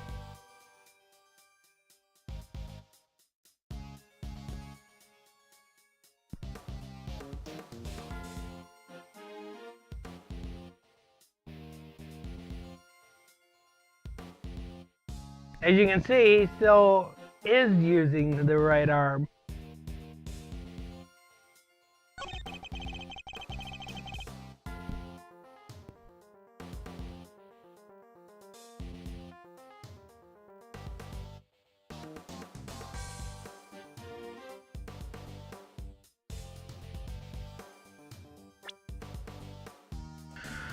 All right. Which evidence?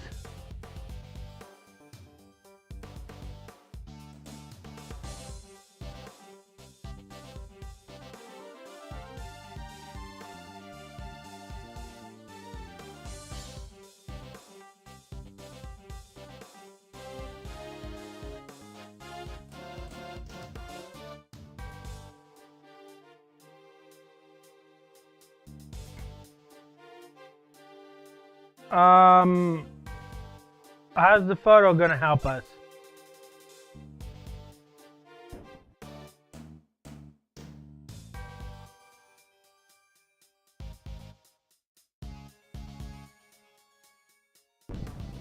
Because we can't even see if the person's injured in any of the photos.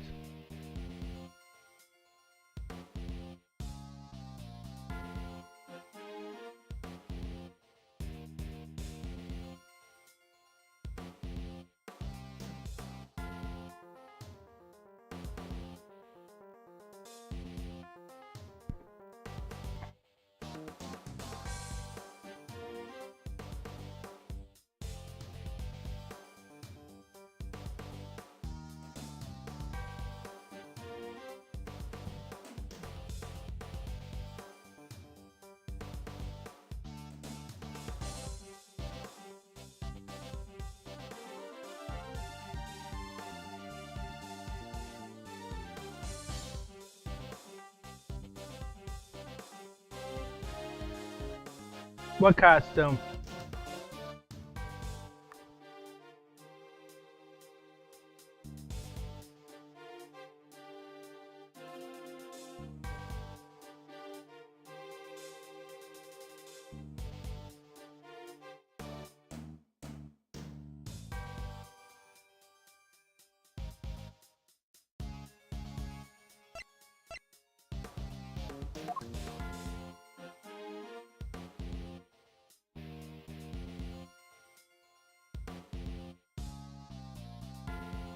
That's the last piece of evidence we got.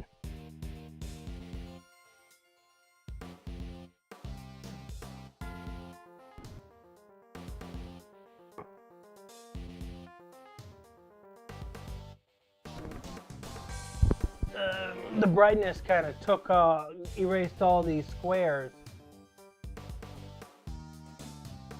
Objection! Objection awarded. Where is it?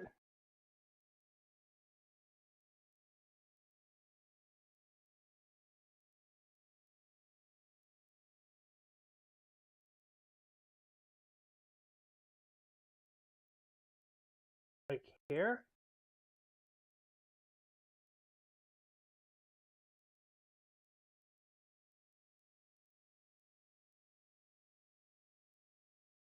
What do you want it set to?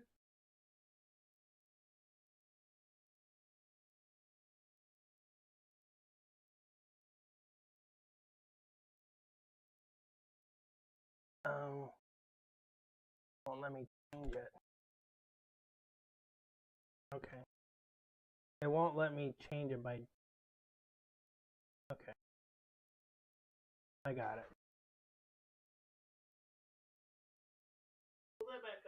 I already fixed it. Oh, did you put it back to? Yeah, but it wouldn't let me type it. There, now it looks better. The last.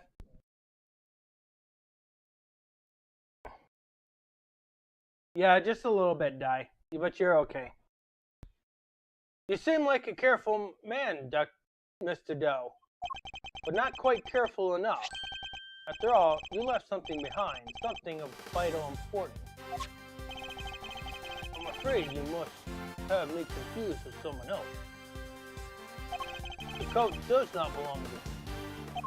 Or do you claim to have some kind of proof to support your accusation? Your arm is troubling you too much, I hope. Your wound seems to be bleeding again. Possibly, although I can't pretend it's not something of an inconvenience. Thank God to this man is free. Mr. Clean did a good job of anything. You have my deepest sympathies, so I don't think Mr. Clean is your hero. Because if it wasn't bleeding quite so badly, you could have perhaps made a clean getaway. You see what I did there?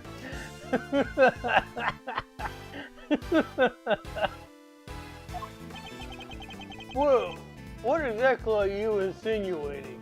Mr. Clean is not my hero? As we have already established, whoever wore the raincoat is injured. Now I can prove that person was you. With this decisive piece of evidence.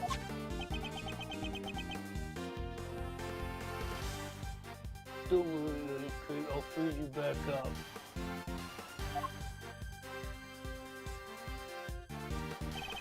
You see, Mr. Doe, there is a small amount of blood on the inside of this raincoat. Blood that belongs to our assassin. Don't worry, Ice Cream, I got you.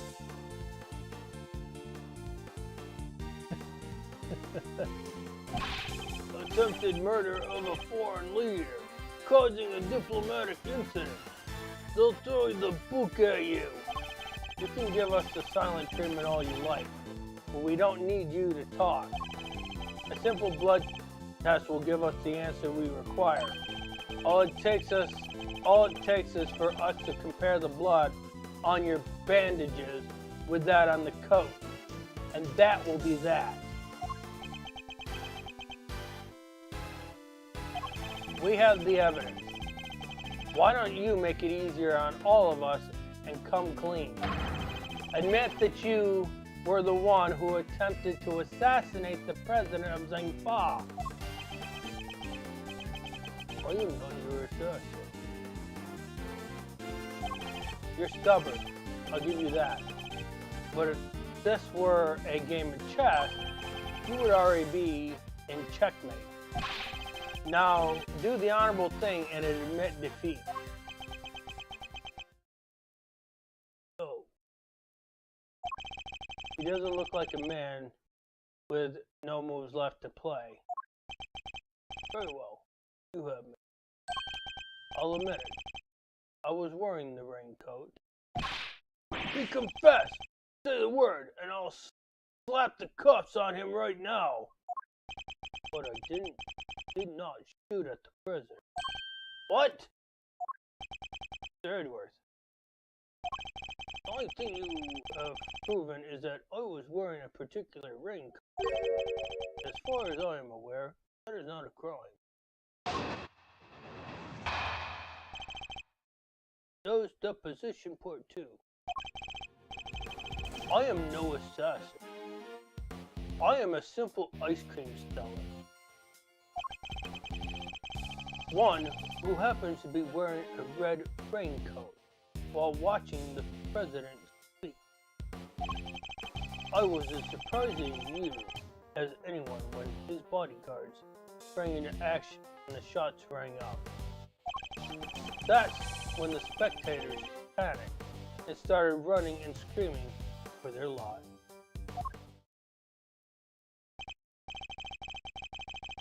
Now, are you finally satisfied that I am telling the truth? As if your story stinks.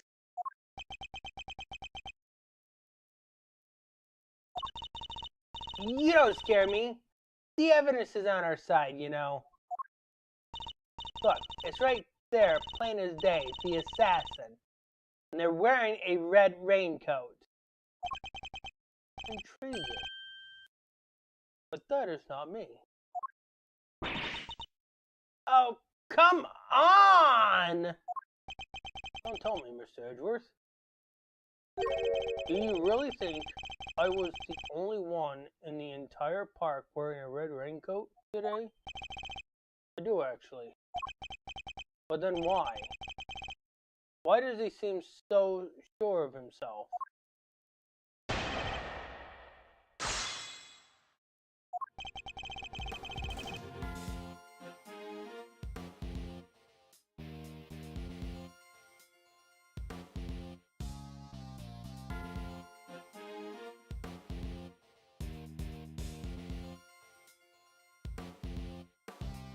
Hold it!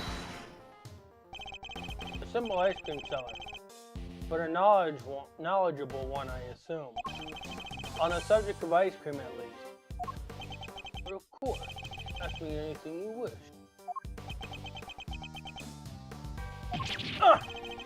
I don't know the first thing about ice cream, except that it's made out of milk and ice. You know what the most important thing about making ice cream is, of course? Mr. Edgeworth. Why, the most important thing about making ice cream is to approach it with a virtuous heart. And what does virtue have to do with anything? Without proper reverence from the craft, I'm afraid all you'll ever make are sweetened crystals of ice. There, that's that you now see. I am nothing more than an ice cream seller.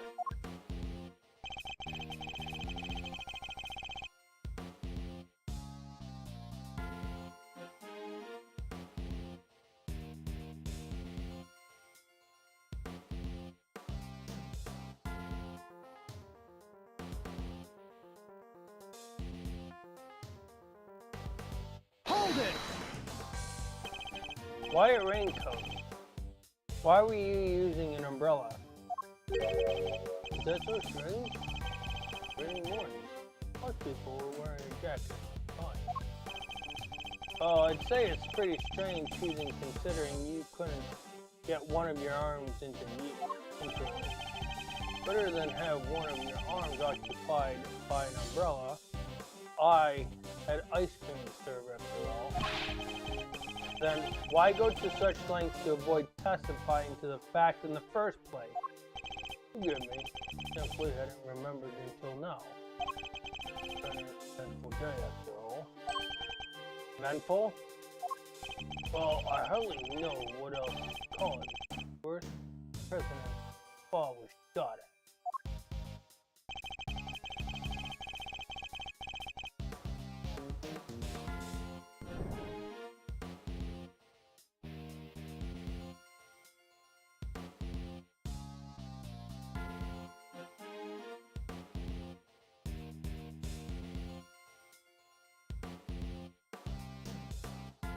Hold it! So you saw the bodyguard move before you heard the gunshots? Yes, if I recall correctly, they moved first. At least the one on the left did. You're rather observant, Mr. Doe. I am blessed with keen eyes. The name of the bodyguards were written in the top left corner of the security. The names of the bodyguards were written in the top left corner of the security plan. And the one on the left was Rook.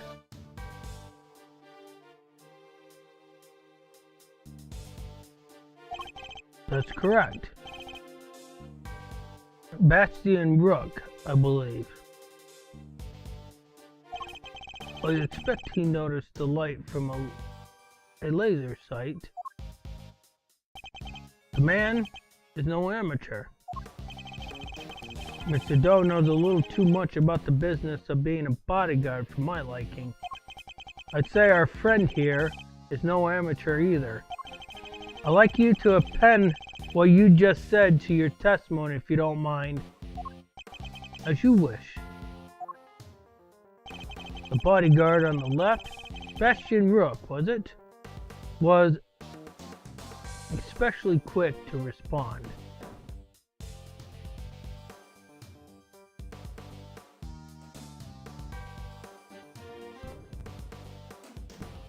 Hold it! So the bodyguard on the left was the first to move? By the smallest fraction, yes. He reacted admirably swift. His name was Bastian Rook, did you say? It appears you have assessed the situation quite assertively. No more so than anyone else, I assume. Sure. He's good. He didn't even flinch.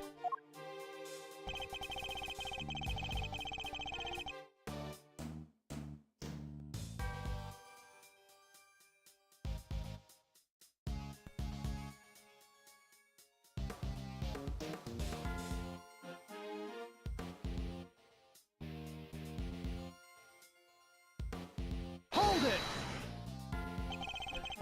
So, you yourself didn't start running and screaming? I was hardly in a position to. Oh yeah! And what position were you in? One of extreme pain. Somebody bumped right into my wounded arm. Hard. It was excruciating. I thought my eyes were popped out of my head. Yeah? Well, they clearly didn't. Of course they didn't, okay? In any event, the shooter was wearing a red raincoat. We have photographic proof of that, and yet Mr. John Doe here swears it wasn't him. The guy's lying through his teeth, I tell you. No one gets away with disrespecting Mr. Edgeworth, pal. Not on my watch. Calm down, detective. We will get the truth out of him by catching him in a lie. Yeah, so let's keep at him. He'll let something slip soon enough. You know the statement?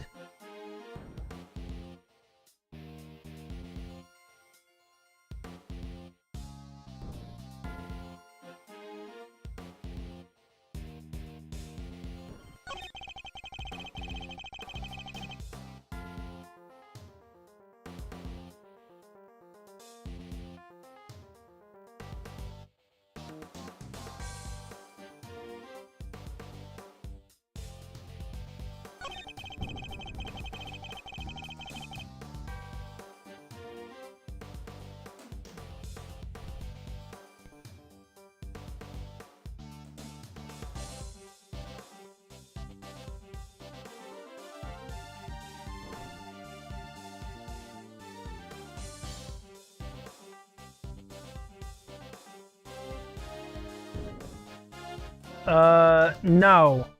You press this statement to get this statement.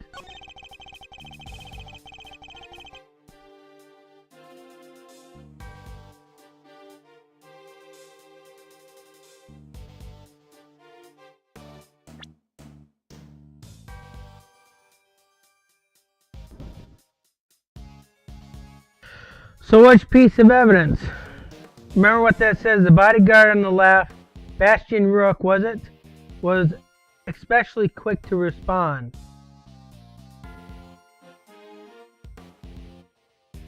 So, there's only one piece of evidence to prove that.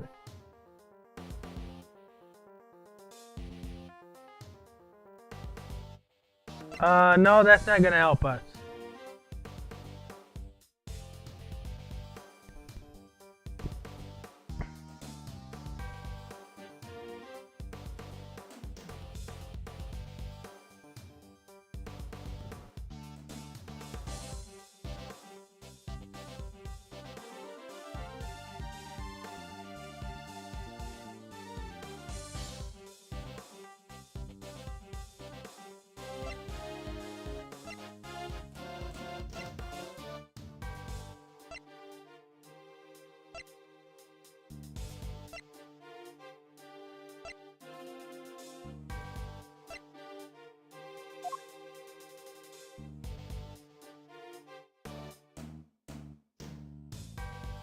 Did you see what it was?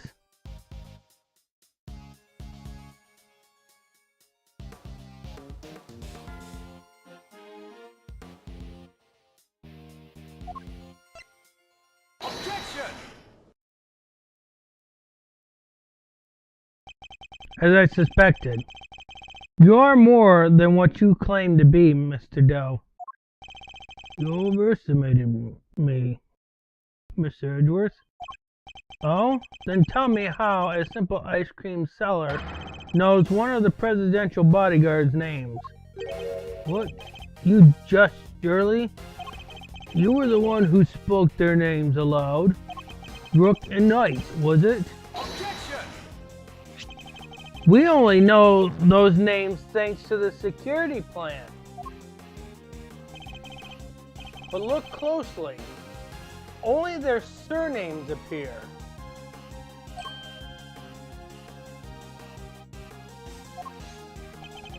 Yet we all clearly heard you say the name Bastian Rook. How did you come to possess such information we ourselves didn't have? Seems pretty darn suspicious to me. Well, how did you know? Explain yourself. It was only a slip of the tongue. Another lie. He is the assassin, just like we said. Come on, miss. It's a little too soon to be jumping to such conclusions. What the hell is my ice cream producing steam? It's cold after all.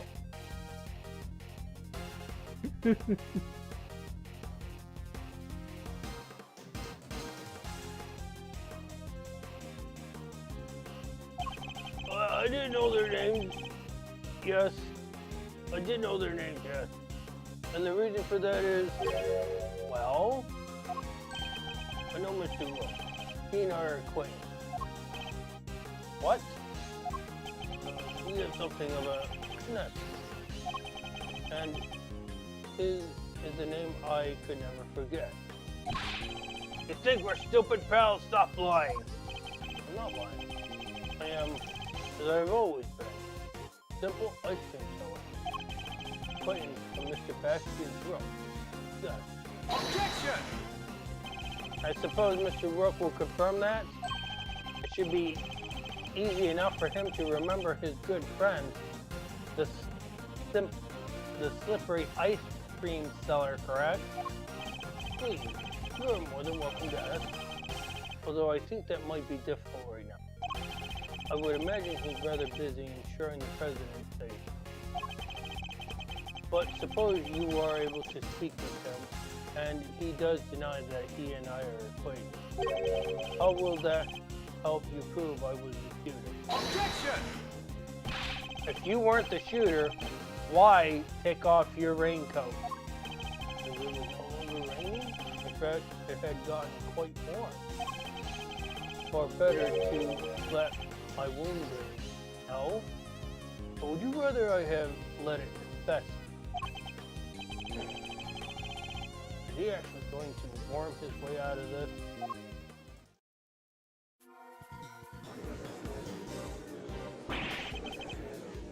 What are you waiting for, Mr. Edgeworth? Hurry up and arrest the man. He's clearly guilty. If I were you, he'd be in jail already. You might be willing to arrest a man without sufficient proof. I am not. No, come on, Mr. Edgeworth. There's got to be something you can do. Shocking scene here, as the culprit seemed all but certain to escape justice.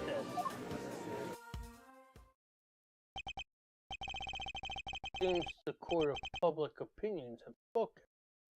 Very well.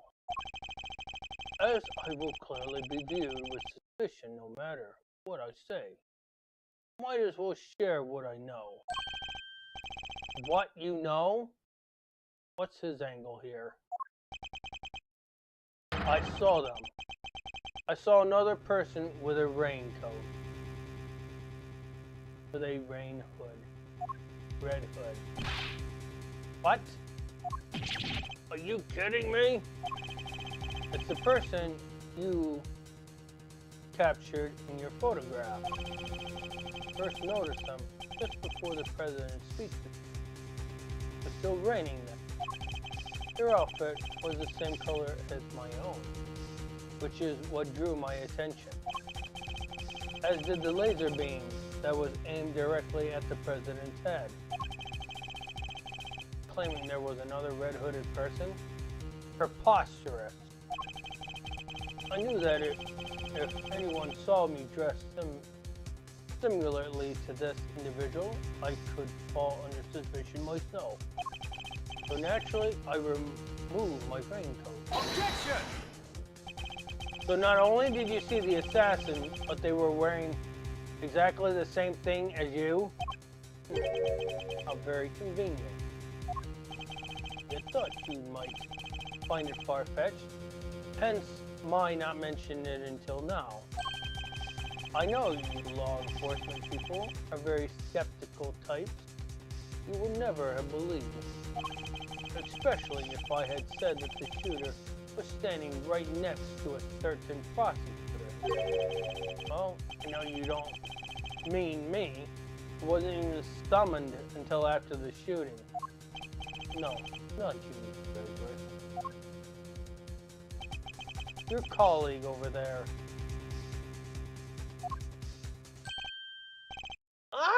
Me? Yes. The photograph will prove it, I am sure.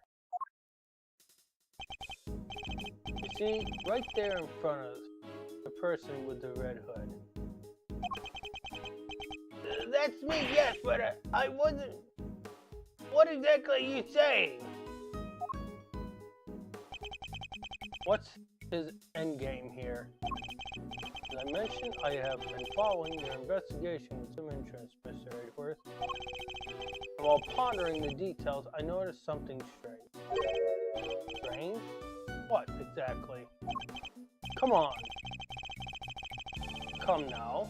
A man of your talents should be more than capable of spotting a contradiction such as this.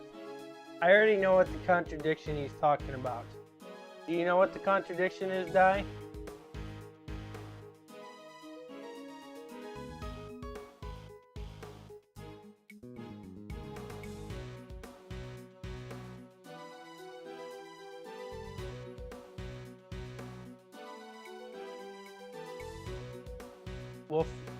Well, let the game tell you exactly what I'm referring to then. I'm afraid I don't follow. The picture shows the chief prosecutor, Mr. Payne, and the shooter. But there's nothing weird about that, is there? Think carefully. The picture was taken right in the middle of the president's speech.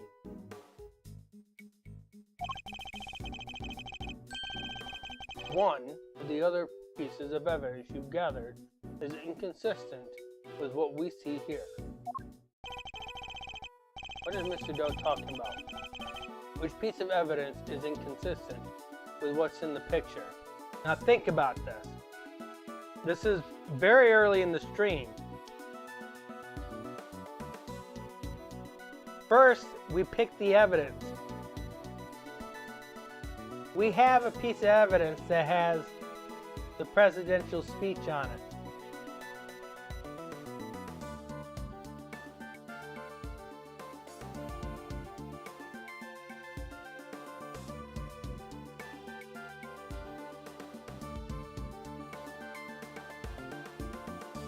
That doesn't have the presidential speech onto it.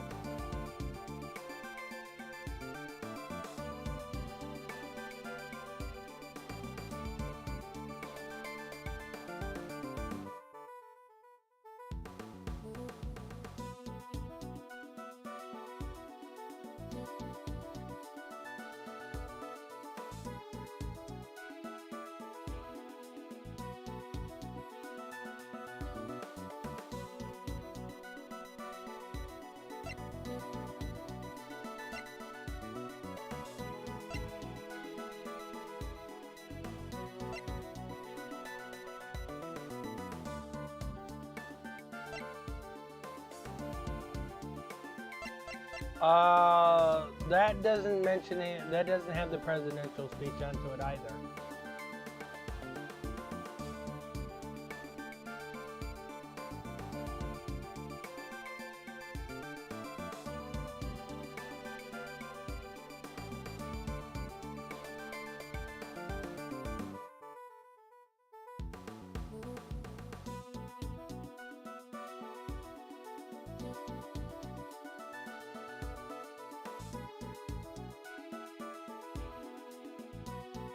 That doesn't have the presidential speech onto it either.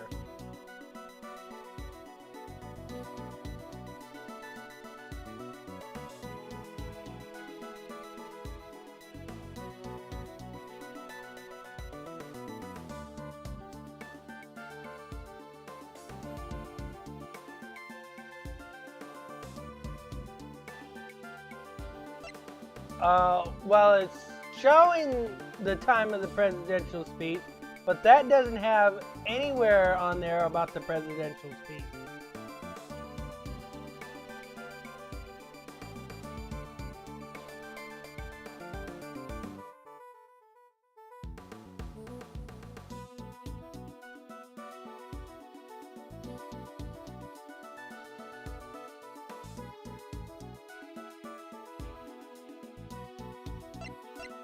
What does that say?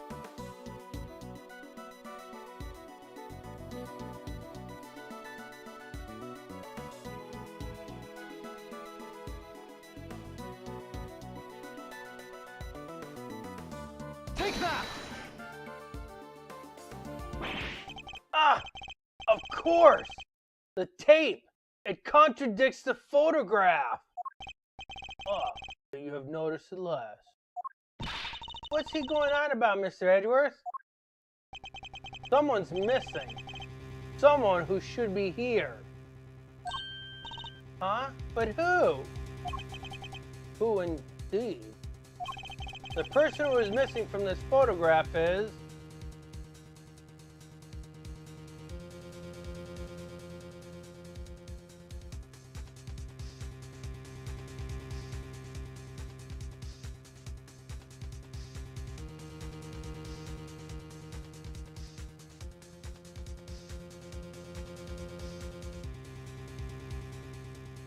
This should be pretty easy.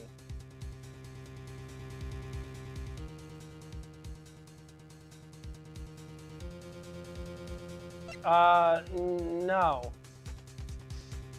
Because remember, the tape recording, he should not be there at all.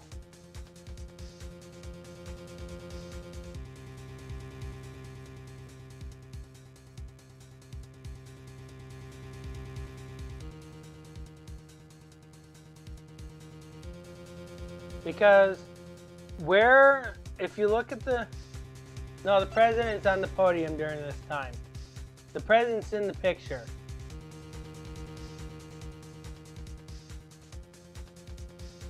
You listen to the tape recording. It has the chief prosecutor and Winston Payne's voice on the recording, okay? Who did the recording?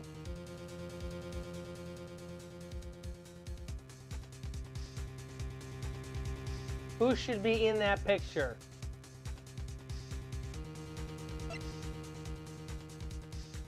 Take that! Huh? Miss Lloyd?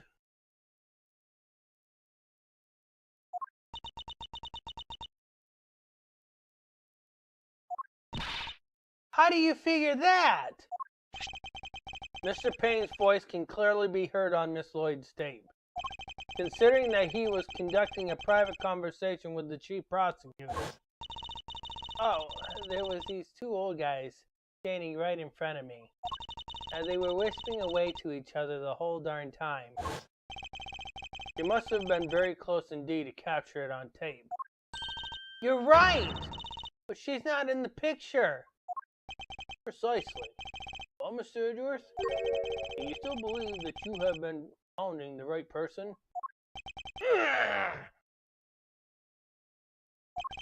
Miss Lloyd, would you mind answering a few questions?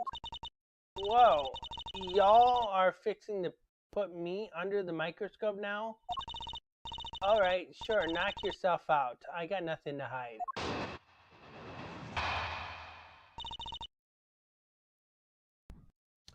Miss Lloyd's testimony. It ain't like I was standing still the whole time. Nah, I was running all over, roving reporter style. And that was a big old crowd. Guess the picture must have been taken while I was in one spot, and the tapes from when I was in another. So, quit giving me the evil eye. Ain't nothing but a misunderstanding. There's no doubt about the voices on the tape. That was Mr. Payne and the chief prosecutor, I'm certain of it. Tabby wouldn't lie to us. I know she wouldn't. But if she did, that would mean that she's a perp. Will ya quit messing with me? As if I couldn't done a thing like that, little old me? I might be inclined to believe you, if your testimony didn't contain a glaring inconsistency. It does? I thought it was pretty good. Seems like we have no choice but to present her with the evidence and expose the contradiction.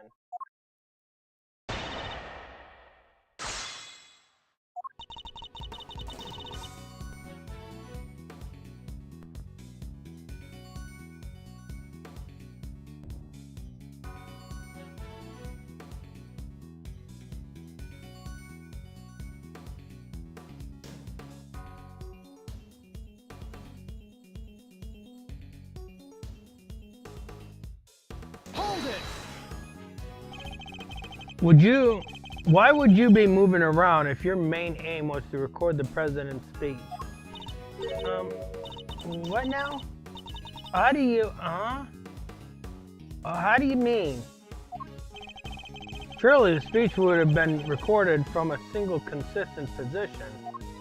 Well, see, this is, yeah, ambience. That's the word I was looking for. Gotta capture the ambience. Can't put the electronic atmosphere down in print. If I have a bunch of it on tape for inspiration, surely all you achieved was to fill the tape with unwanted background noise. Y'all are questioning me, my method now? I don't do standing still, alright?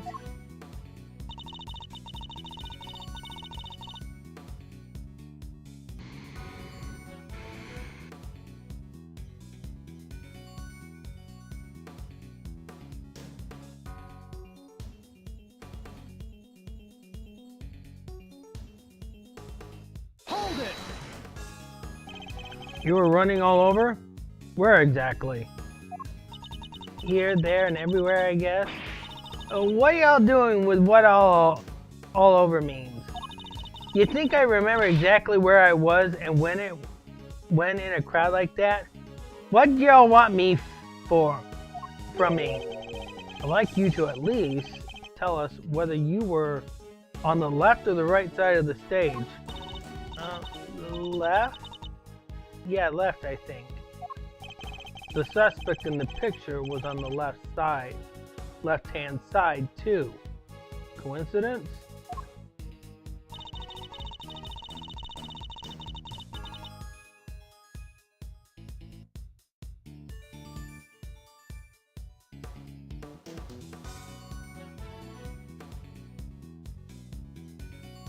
Hold it! So the fact that you're not in the picture is to be expected.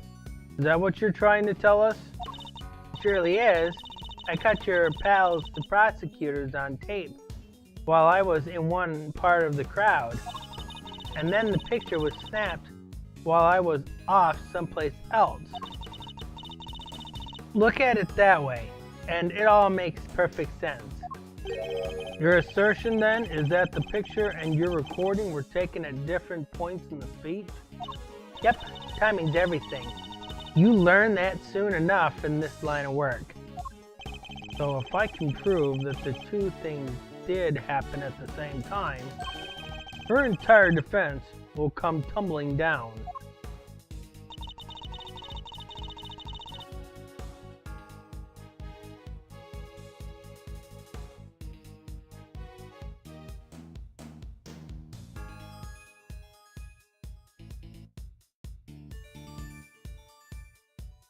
Hold it! Evil Eye? Are you suggesting that I might be attempting to intimidate a witness? Nah, I'm just suggesting that you lighten up a little. Frown that way far too long and it'll stick. Ain't nothing so bad that a little smile can't make better. What you say, Ruffles? I am investigating the shooting of a president, Miss Lloyd. A smile is highly unlikely to help with that. So, proclaimed the prosecutor, all the while beaming from ear to ear. Paragraph ends. Perhaps what I ought to do is deploy my even eviler evil eye on her next time. I just can't get a read on her. But I don't feel like she's hiding anything super bad either. I agree that she didn't seem to be ill-intentioned. But who knows if that means something much worse is lying just underneath. Regardless, we must put aside her immediate impressions. Her actions are on the record. I have proof that contradicts her testimony. Alright. You know what statement it is? This one you can present 2 pieces of evidence.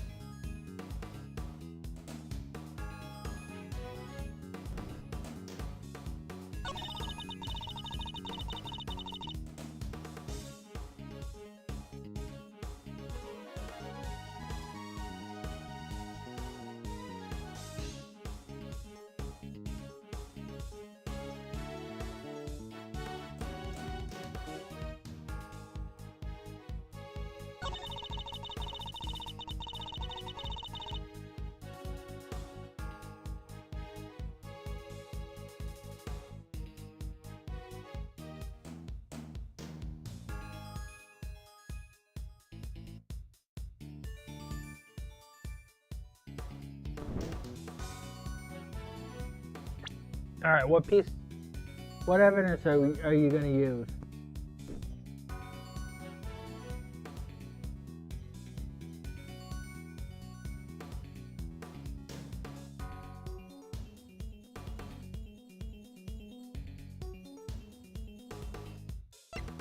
Objection!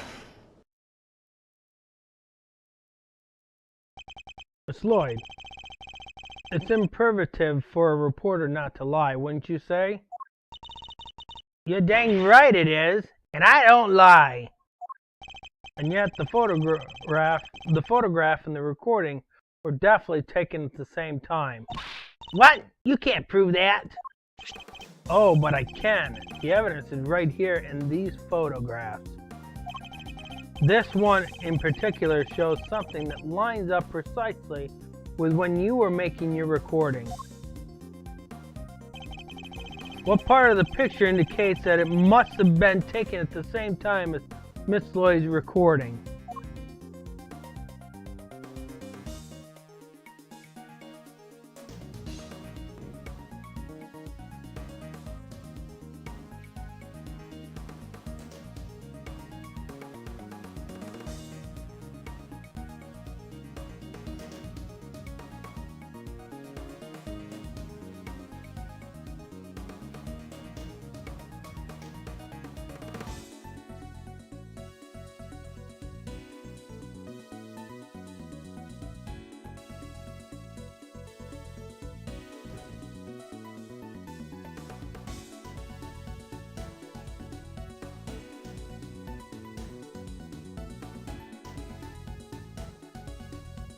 Do you remember the recording?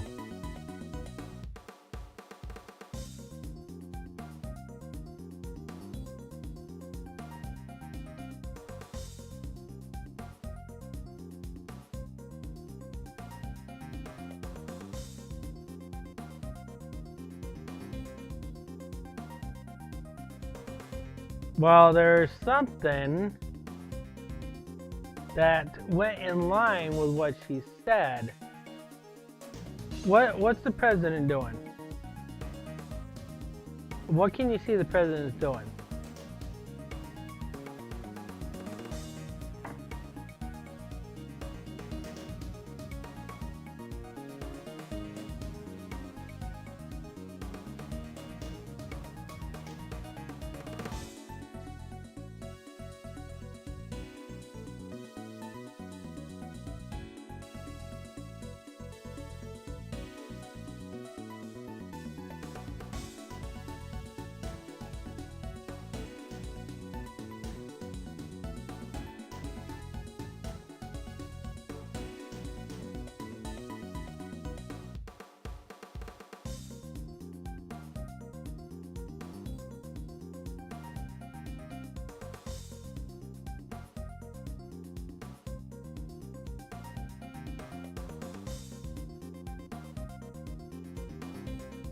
Do you see what the president's doing in the picture?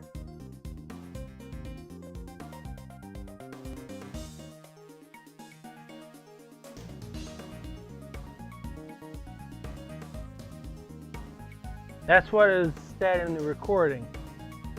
Where was she at the time? Take that!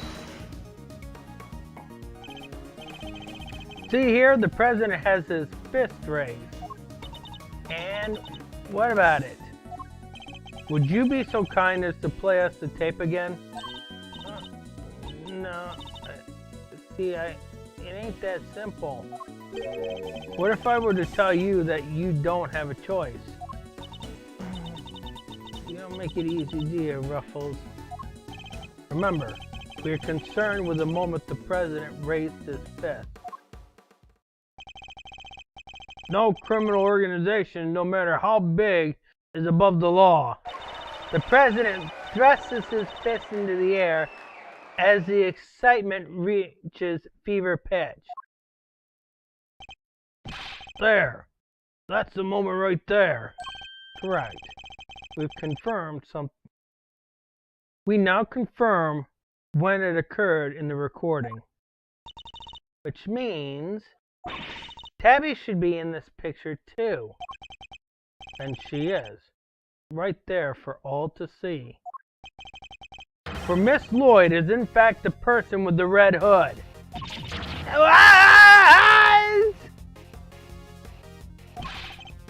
So you're a shooter, huh? No. I don't even own a jacket like that. That's right. From everything we know, the owner of the red jacket is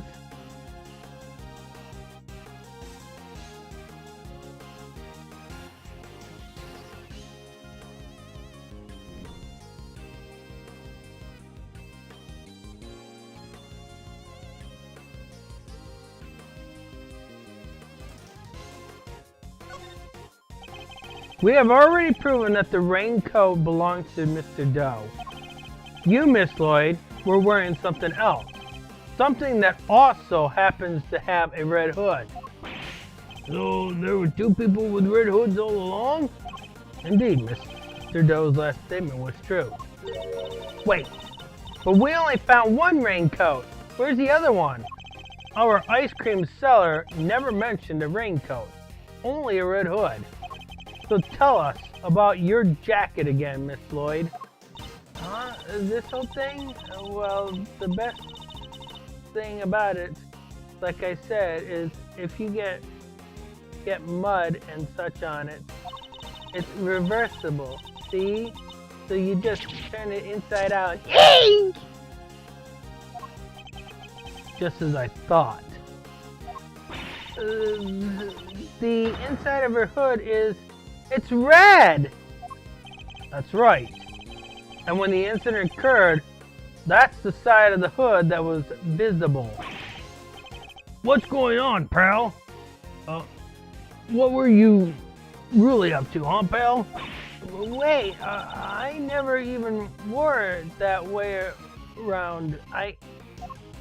Perhaps it would, if you would allow us to examine it, we could confirm that for ourselves. You're gonna confirm that how exactly? It was raining right up until the president's speech, correct? That much has been established already. As you yourself said, heck, I don't use neither. Come rain, sleet, snow, or shine, it's my trusty parka every time. If you haven't reversed your parka since the rain, then the inside should be dry. Wait a sec now. I got this big old backpack on, see? So I can't take off my jacket, yeah? Maybe I could show you some other time? You think an excuse that weak is gonna wash with Mr. Edgeworth?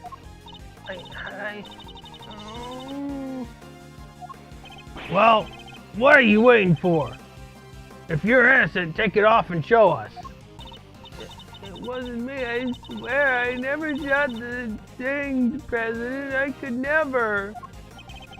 If that's true, Miss Lloyd, then your best option is to cooperate and tell us the truth. Is there a particular reason why you chose to wear a parka and a red hood here today? Sorry, Ruffles. There's some I never told you. Some I couldn't. But I'll come clean, I promise. Just go easy on me now, you hear?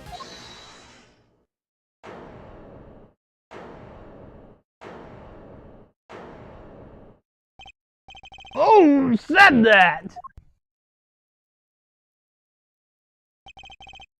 Hold your horses. A little soon for the end game.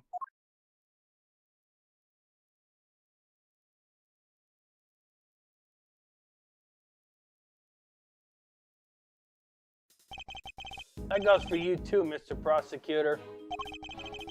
You lost this one the moment you made your opening move. That's one of the men from Kay's photograph. Guess I'd better introduce myself.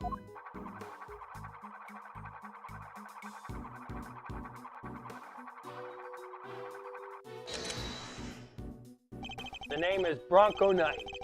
I'm the president's personal bodyguard and second in command of his security duty detail. Eee! Point that thing someplace else, pal. What the heck's wrong with you? Sorry, can't help myself. Just too much fun being this good. You're not a member of law enforcement, so how did you get a gun? Told girls on loan from Zhangfa temporarily issued to us presidential bodyguards. Anyways, never mind that. I got two tidbits of news for you. You want the good or the bad first? Choice is yours. I'm indifferent, whichever you prefer. Really? You're giving up first move advantage just like that? Whatever, you're lost. Guess I'll push out the first pawn then. So you play a little chess? I take it. Ah, fellow fan, are you, Mr. Red Suit? Name's Edgeworth, and you can say I dabble. Duly noted, Mr. Edgeworth. Alright, I'll start with the good news. The president's okay. Didn't suffer so much as a scratch. He didn't? That's a relief.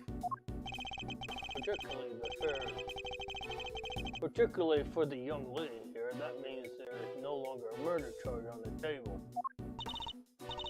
That is good news, huh, Tabby? Yeah, they never. Now for the bad news.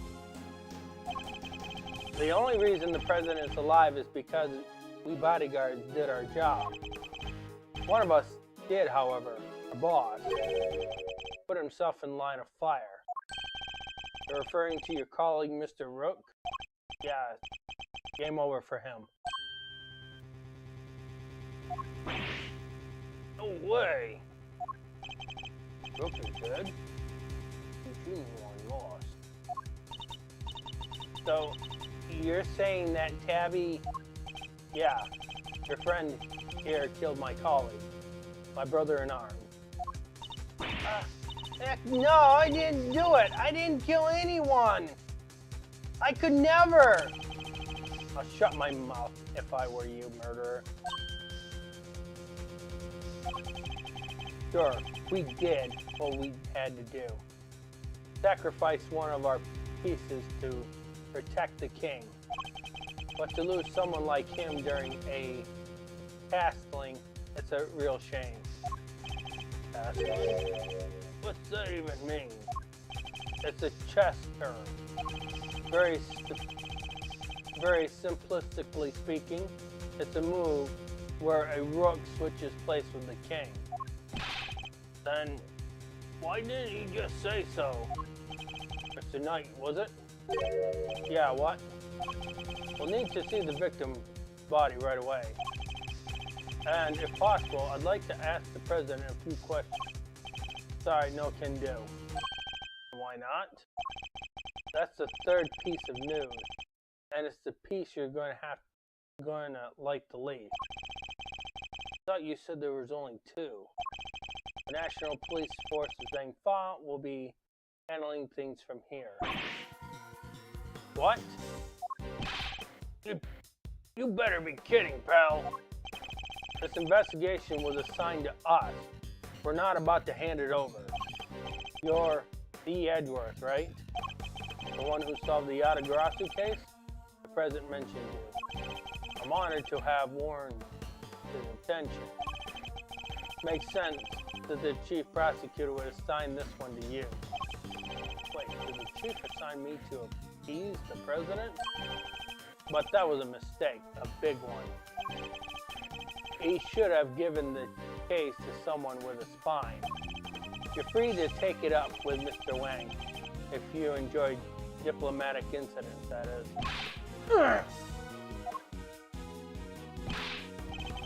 You're coming with me. We'll continue this on the presidential plane. No! No! I never did nothing, I swear.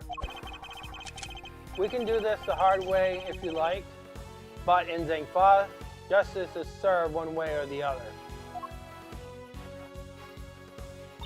Ruffles, come on, you gotta help me out here, please! Miss Lloyd, he was the one in the red hood. No denying that. I can't have a feeling we still don't know the whole truth behind this case. I'm innocent, you gotta believe me!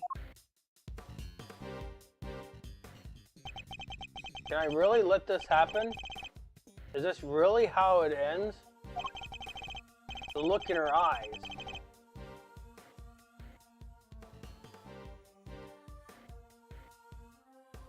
A crack in her voice as she begs me to help her. This is no act by a criminal.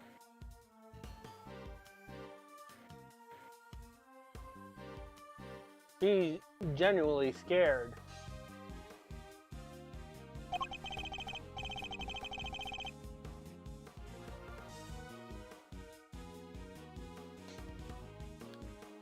And if I let him take her, we'll never know what really happened.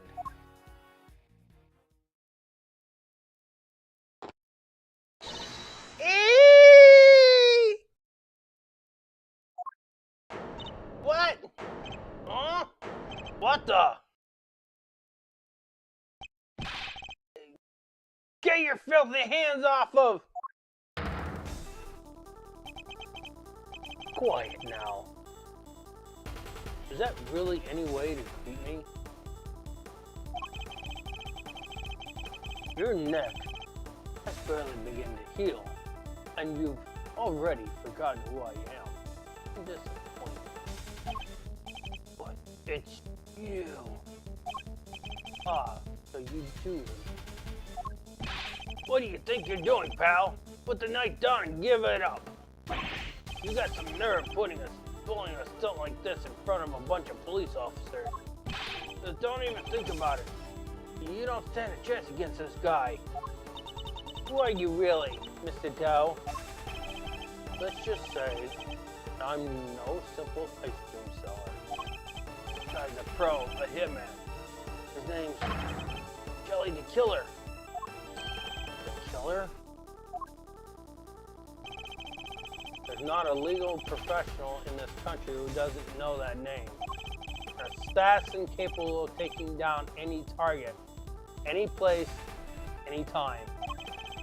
This isn't the first time our paths have crossed. It's been too long, Edgeworth. But of course, this is the first time we've met face to face. You're the assassin we've been looking for? In a sense, yes. A certain someone did indeed hire me to carry out a contract. And that contract did indeed simplify it that I was to assassinate President Wang. I swear I've seen the picture in one of the old files, but what? Ugh! How could I have been so careless? My bad was proved useful for bringing a knife into the park undetected. But I miscalculated in certain other regards. Didn't bring a gun? Now, shall we play a little game? I know how fond you are of certain diversions. The stakes must be high in order for it to be fun. Of course. Shall we wager, say, your life? What do you want from me? I would like for you to allow Mr. Edgeworth to remain in charge of the case. What? What do you want to kill her? I would simply like our little friend to see things through their conclusion. Huh? But why? Question Rook. Crazy still. One with whom I felt a certain it is only right that the truth behind his death be brought to him. With Mr. Rook's departure, the case is now yours to investigate. Is it not, Mr. Knight? I'm simply asking you to transfer the authority, Mr. Evans. It's not something worth losing life over, surely. You're just using the investigation as an excuse to get close to the president. Am I really? I suppose it is true that in order for the investigation to proceed, we'll need to enter the president's plane. You think I'm going to let you hear him? I'm his bodyguard. Are you? Or I thought you were only second in command. Rook's not around. That means I'm number one. Wonder if you have what it takes to step into such big shoes. You? Of course I do. I'm the leader now. Me. If that is indeed the case, then I would ask that you make a choice worthy of a leader. Do you needlessly throw away your life, allow the investigation to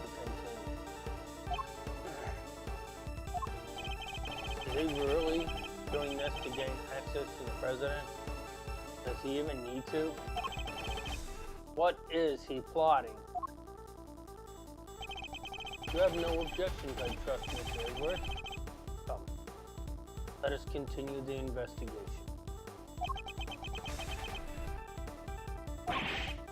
What do we do, sir?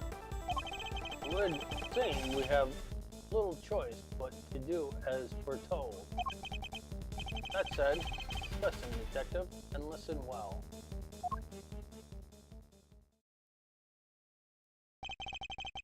I'll buy us some time as I investigate. Meanwhile, you gather the other officers. Have them surround the plane and make absolutely certain that there is no way he can escape. Yes, sir, you got it.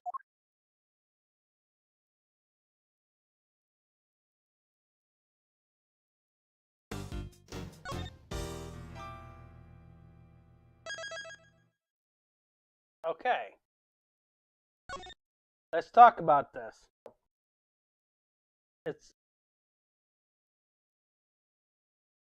So, questions, concerns, criticisms.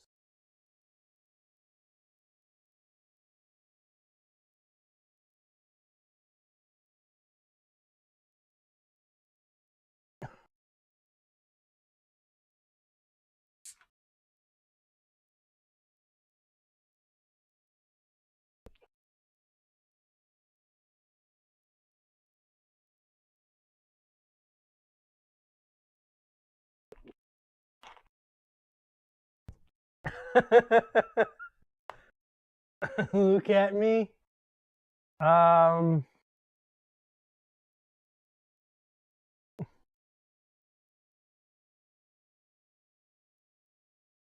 of. He does not have Pinocchio nose.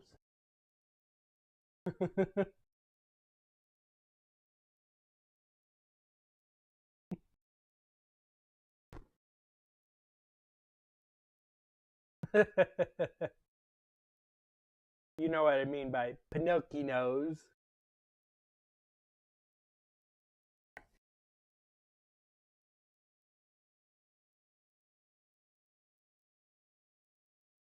Okay, so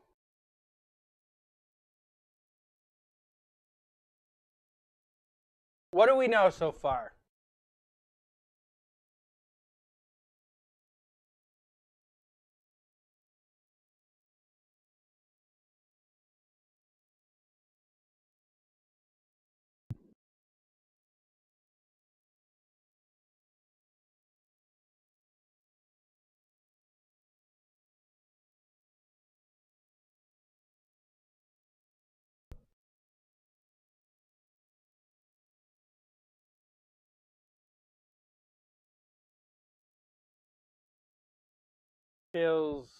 This feels somewhat like what happened a while ago. You mean with the last game?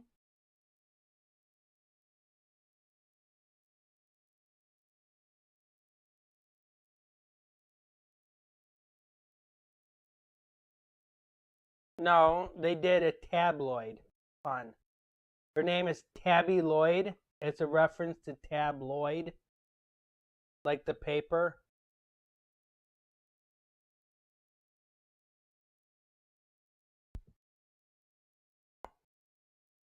Yeah, but they were referencing tabloid.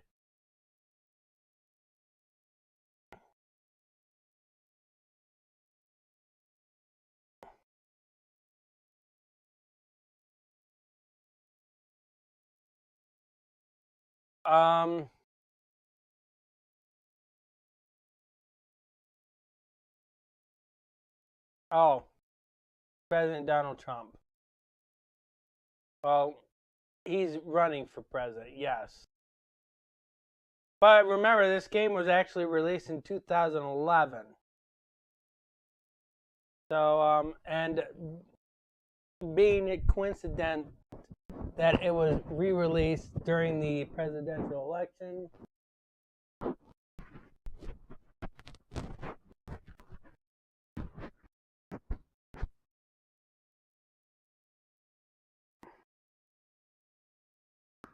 So we know the president's safe. Wasn't hurt.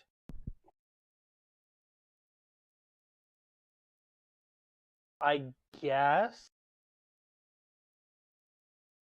I guess.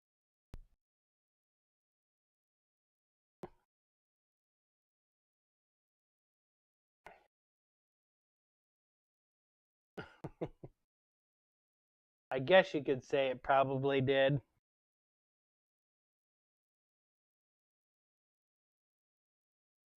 Have a cookie.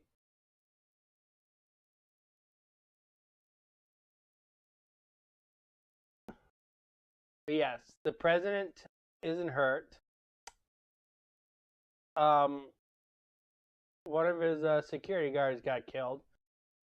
And if you can compare it to the incident with Donald Trump, the first incident, there was a few people that were injured and killed from the incident. He got his the bullet sliced across his cheek and took a chunk out of his ear.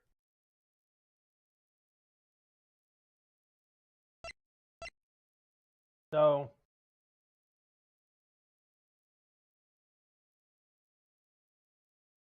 we'll find out who actually killed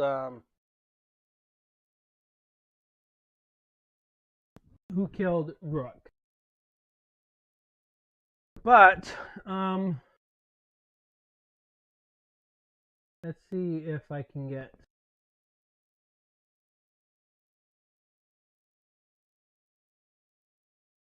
still. I want to see if they still have all the fan translation names.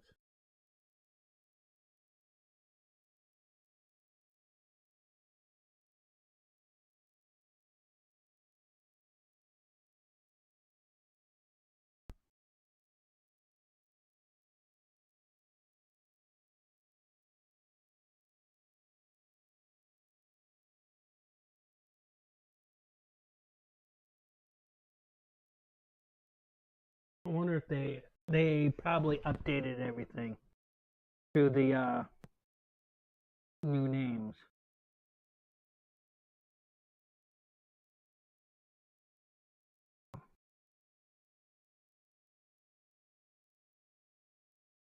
All right. So let's go through this.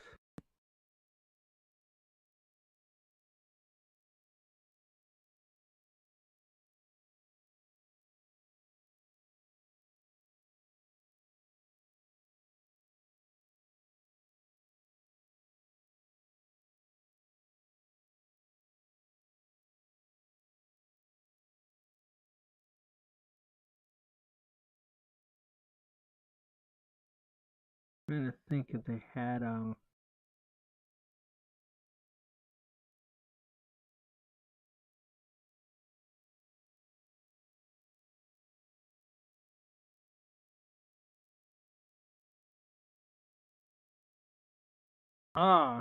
Xizhong Huang. Okay, so instead of Wang, it was known as Xizhong Huang. So Tabby Lloyd's original name was Nicole Swift.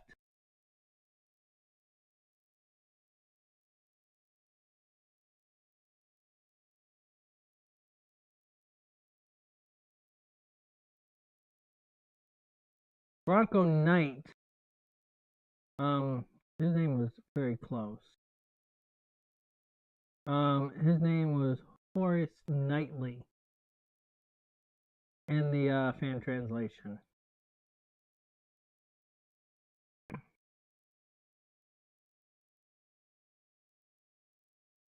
And in Bastian Rook's unofficial name was Ethan Rook. It was with an E at the end. That should be all the characters that were in.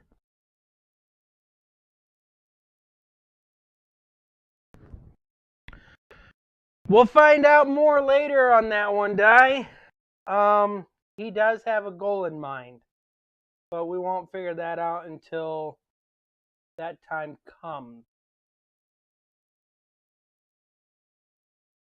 Alright, so this is where I'm going to end here.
We are going to look for a raid.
This will be it for me